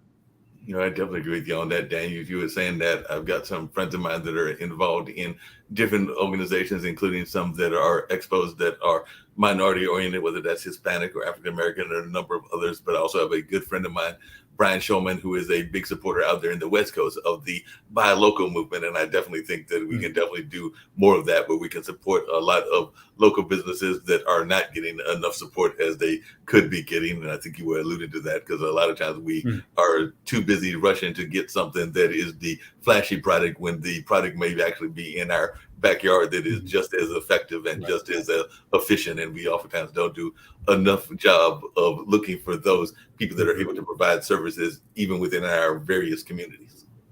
Yeah, for sure.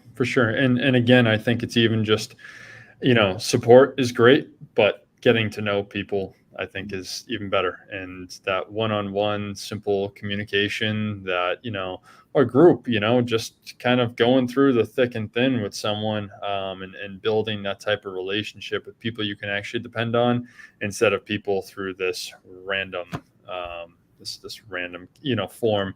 It's great. I think there's a lot that can come out of it. And there's a lot of usefulness in the internet, but if you want the real meaningful connections, I think the community is where you find them. No, I agree with you. Actually, that Cultural Arts Center I was talking about, we actually have a local business owner that is downstairs. Actually, we have a couple of local business owners. One is a sheriff or deputy that is selling like real-time aspirin, but there is also a lady that has her lash business downstairs. So she literally is doing lashes, and I'm sure some of those lashes were being done for weddings, just like I know some estheticians and some hair folks, and they oftentimes do a real good wedding business in that space. So I'm sure you run across those folks in the beauty industry, because a lot of times they are a major player within the weddings and everything, since folks are trying to get that right dress and that right hairstyle, whatever that right hairstyle is. Me too. I work on my hairstyle quite a bit. Yeah. maybe too much, Dan. Maybe. Bill, what is your thoughts? And definitely, if you will tell folks how they can get that powerful book that we've alluded to a couple of times, and also any message of positivity or hope that you would like to share as well. Well, thank you. But let me just first say thank you to you for hosting in such a warm, inviting way this program, this podcast, and having conversation. We didn't feel, Daniel or I or Barbara or Andy, that we had to make a formal presentation. You've invited us to tell our stories, and that immediately creates a sense of community. And here we are. We've never seen each other in face to face, perhaps never will. But already, I think we feel a kind of a community of conversation that has warmed our hearts for this day. To reach me, or regarding the book itself, which I'm happy to say won a gold Nautilus Book Award here a couple of months ago. But we have a website for the book. It's called fairytalewisdom, all one word.com, www.fairytalewisdom.com. You can also reach me through my own website, which is www.williamlrandall, all one word, L in the middle.com.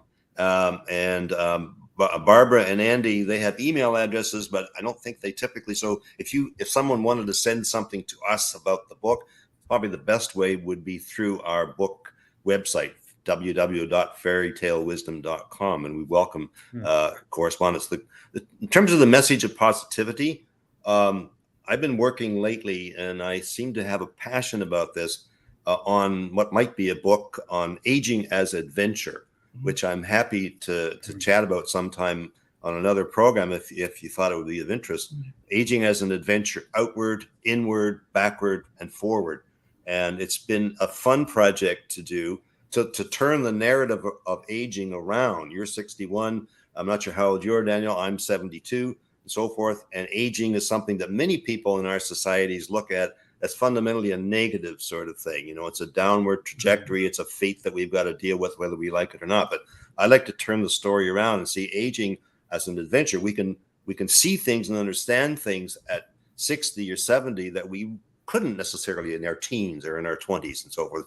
There's an advantage, rich advantage to the aging process in terms of wisdom, elderhood with a capital E. And I think in African American context, from my experience and my friends, the tendency to appreciate your older adults as elders, it comes more naturally than it does in other contexts. And I think that's a wonderful thing. Maybe those who are our elders have a twinkle in their eye, and they can see the humor, they can see the good, the bad, and the ugly, and they can see that aging is a process of growing old and not just getting old. So I'll stop there.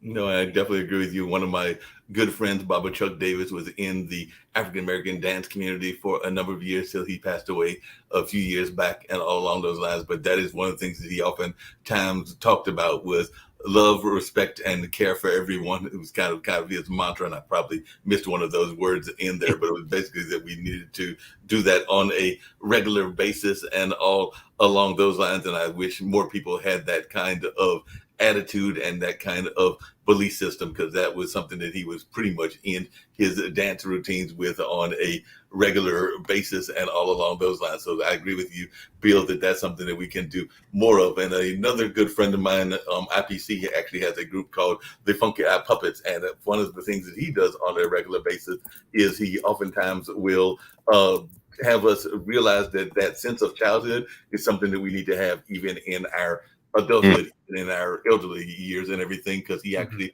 created the Funky Eye Puppets, which is a audio puppetry troupe that had several characters, and he came out of the George Lucas camp and all along those lines. But it was this notion that too often in the business and the entrepreneurial world, we forget that sense of wonder that we had as children, and that is something that I know he tried to bring on a regular basis and all along those lines. So that is something that we probably need to do on a more consistent basis as well. So that's something that he used to talk about all the time. And I think the Funky Eye Puppets are actually, they've got a couple of books out and are hoping to make a movie and a couple of other things. But I'm just wondering your thoughts about that, Bill. Do you sometimes wish that we not only respected our elderly, but also had our sense of childhood wonderment and all in that space?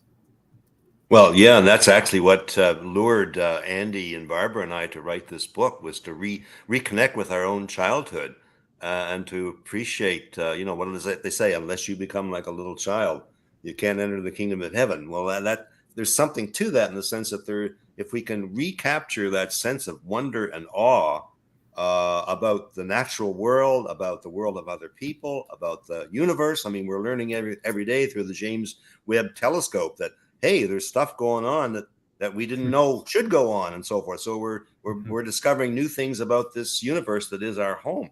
So that sense of wonder, always something new to learn. I think that's so important. Unfortunately, as some of us get older, we think we know it all. And so we're not open in the way that I think life invites us to be.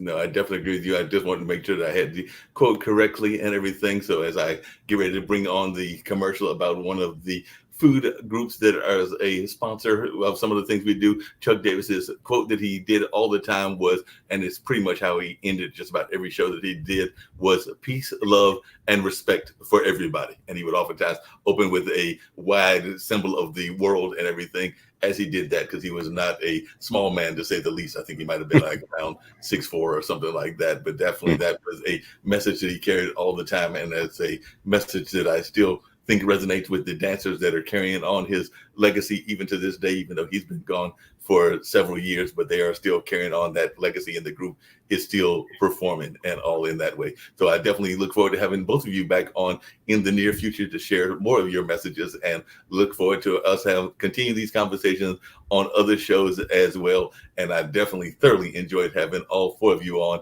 including Barbara and Andy. So right now we're getting ready to get out with a commercial or two, and I will catch y'all on a return trip. But definitely do know that I have thoroughly enjoyed our conversation. Thanks very much, Mark. Nice to meet you, Daniel. You as well, Bill.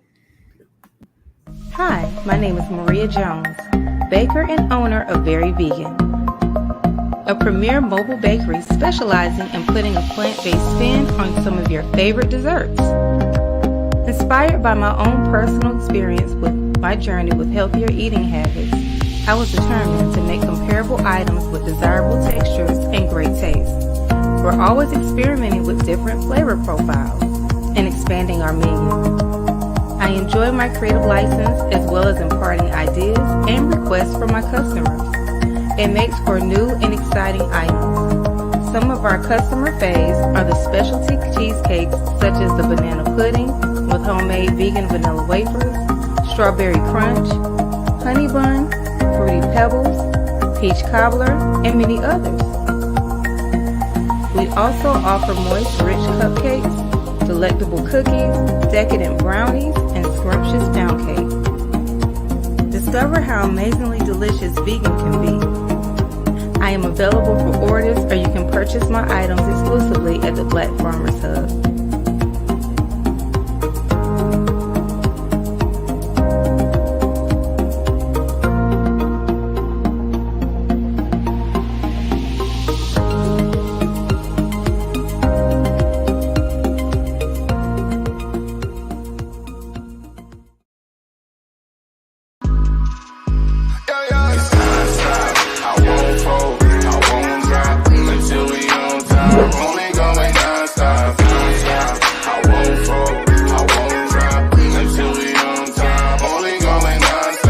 I want to thank everyone for coming to the 2020 TAF Awards.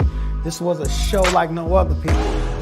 This is the Grammys for dignitaries, educators, and support staff around the state of Oklahoma and worldwide.